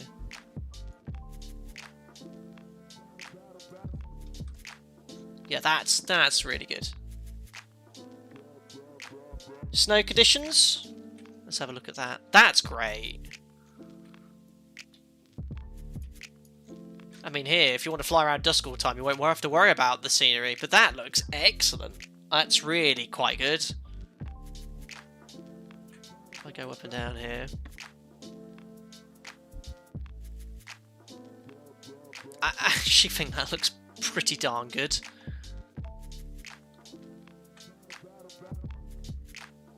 Yeah, and then with the sun at the back of you. Yeah, I think that's excellent. I mean, very nice. Love the reflections of the sun there. Yeah, I think that's a significant improvement. I'm quite impressed with that. Yeah, that's really good. But the handling in these conditions are really good. Right, someone wanted winter, didn't they, and snow. Let's have a look at that, and then I'll end the stream there, guys, because I do have to shoot off. So weather. Let's try one of the pre-selected ones. So manually enter weather. Oh no, I think I can just go here. Maybe if I... Ooh, convective. Let's go convective. And then make it December. And then we'll make it precipitation snow. Severe precipitation. Is there a way of changing the type of precipitation? I mean, if I make it cold enough, surely it might just recognise that. -12. See what that does. And we'll do replays of the touch and go and landing. Hopefully it will work, even though I'm spamming the weather and changing it continuously. Oh, maybe not in the Cessna though, guys. I've changed aeroplane, but we'll do the touch and go, because that touch and go was pretty buttery.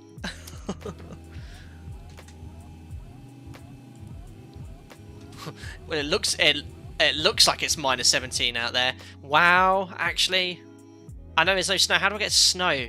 But actually, look at how much the atmosphere's changed. That's excellent. It looks like it's -12. I want snow though. How do I get snow?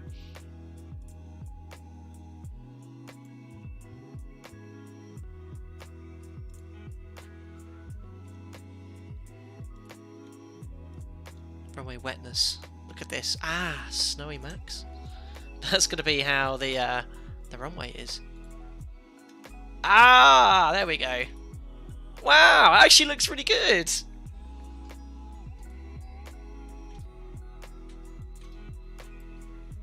It looks like a whopping great big CB there as well.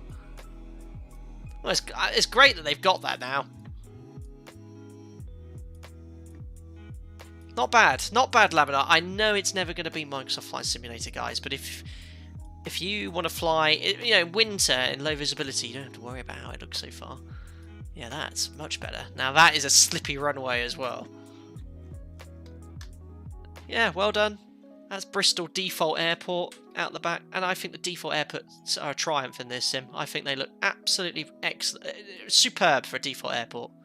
Absolutely awesome. You get your ortho in here. Well, no ortho, you won't get the snow, unfortunately. But if you get your Orbex or whatever you want, and your payware airports or your good freeware airports, happy days, guys. I'm pretty impressed with that.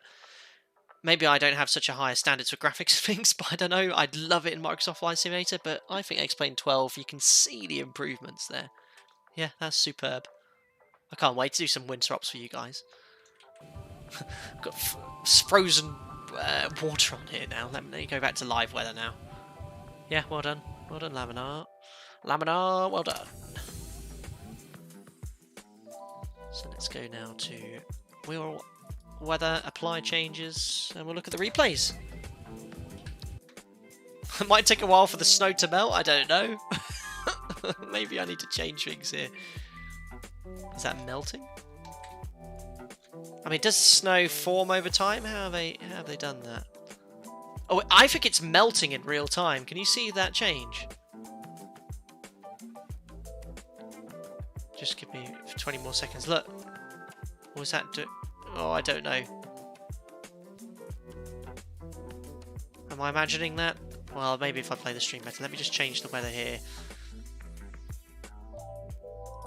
I think it's just a gradual change, isn't it? Runway water conditions. Let's just go wet, medium. There we go. It melts. It's definitely melting. Yeah, that's pretty cool. Well, that's it. I'm very impressed. You know, having especially played around with the weather just there, textures, first time I've really done that for default. Really impressed, and I cannot wait until Zibo fine-tunes this as well. I'm going to have great fun in X-Plane 12, I think. And there'll be some behind the things going on here.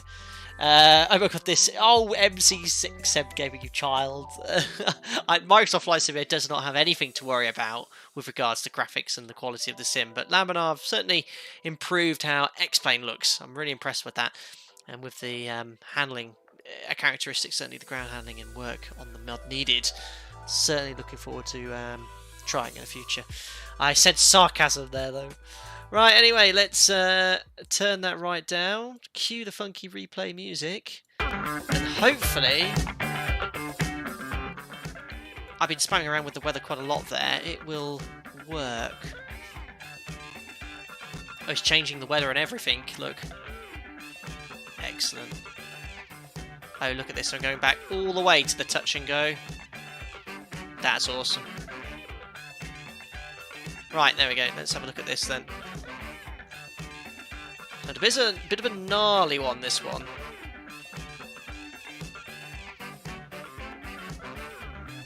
I think that touch and go was on point. You can see the crosswind there. So even though the pitch and roll rates need fine-tuning and adjusting here, it still handles like it should.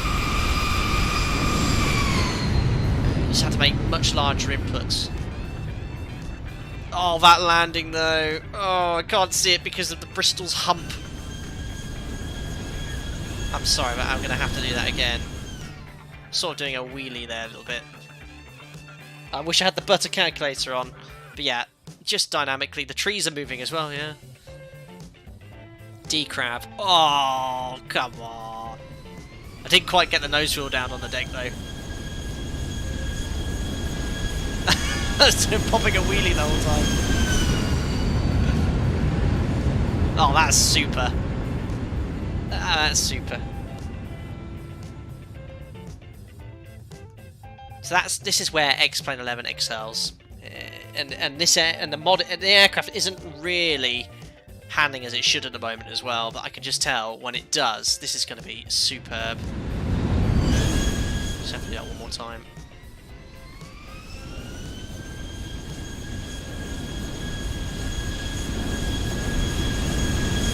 There's a 70% and then full power.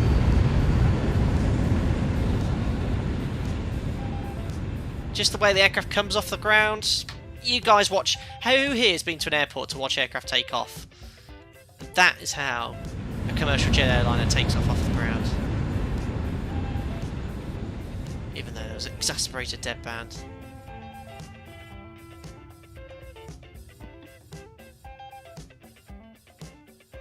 Wheels not spinning with the ground, unplayable. Let's have a look at that final landing then. Look at that. Oh, you can see downwind, look. The replay tool on this is awesome. See me configure. Although you can hear me when I fly over the rain. There's the gear down. Fast forwarding here. There's the gear down. Flat 15.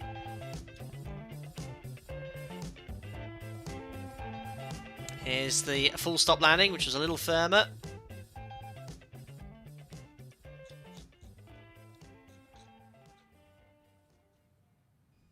So again, the behaviour's really nice. Boof, that was quite firm though.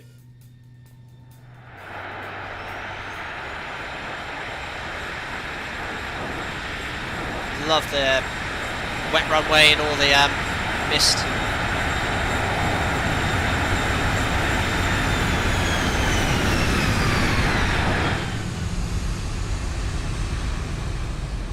Ground handling and dynamics of this are just super.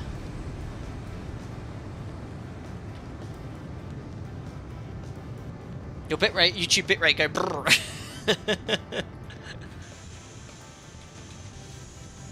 Unfortunately, there's a bit of a hump here in Bristol.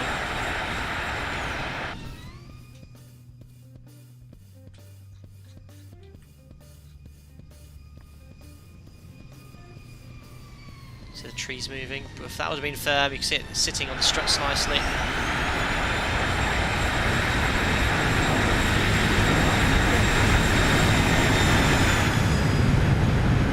Excellent. One more from the tower.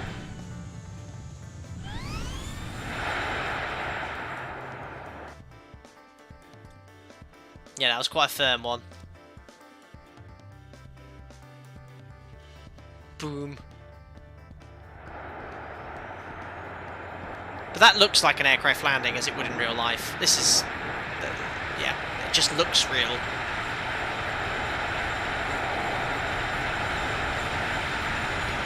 At the moment though, mod needs a lot of work with pitch authority and roll authority. Zibo will get to the bottom of that for sure. Right then guys, well that's it. Gonna call it for a day. Call it a day for today. let me know in the comment section below. I'm trying to be a bit more responsive to comment sections at the moment. A lot of people asking some great questions as well. I'm a big fan, if I'm honest. It's still got a long way to go, I think, with regards to ground textures, but we all knew that was going to be the case. The clouds could improve as well, but for an early access version, I know they've sort of released it publicly as well for you to play and have fun with, but really promising. And once we've got all our plugins in and all the aircraft have been fine-tuned by the developers to work as they should in X-Plane 12, we're onto a winner here. Looking forward to using both this and Microsoft Flight Simulator in the future. What a time to be a desktop simulator pilot enthusiast. You guys are so lucky to have these awesome aircraft available to you in these sims. Cannot wait to get the Zibo mod up and running, up to speed as well. But yeah, enjoy the replay. I think the sim, for me personally, is obviously looks nowhere near as good as Microsoft Flight Simulator, but I can certainly see the improvements done by Laminar Research.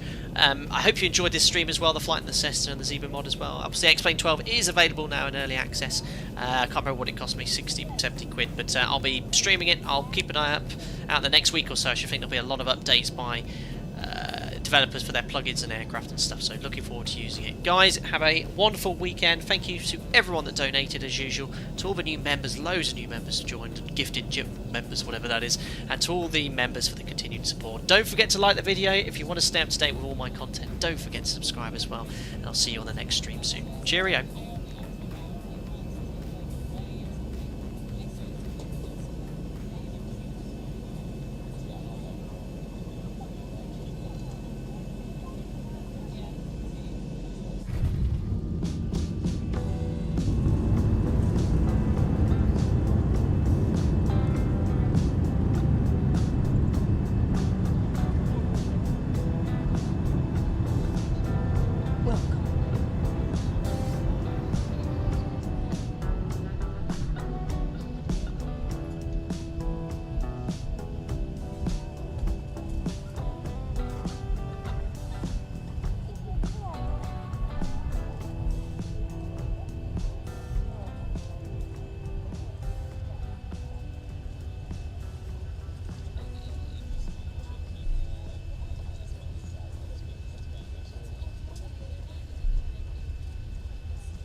Welcome.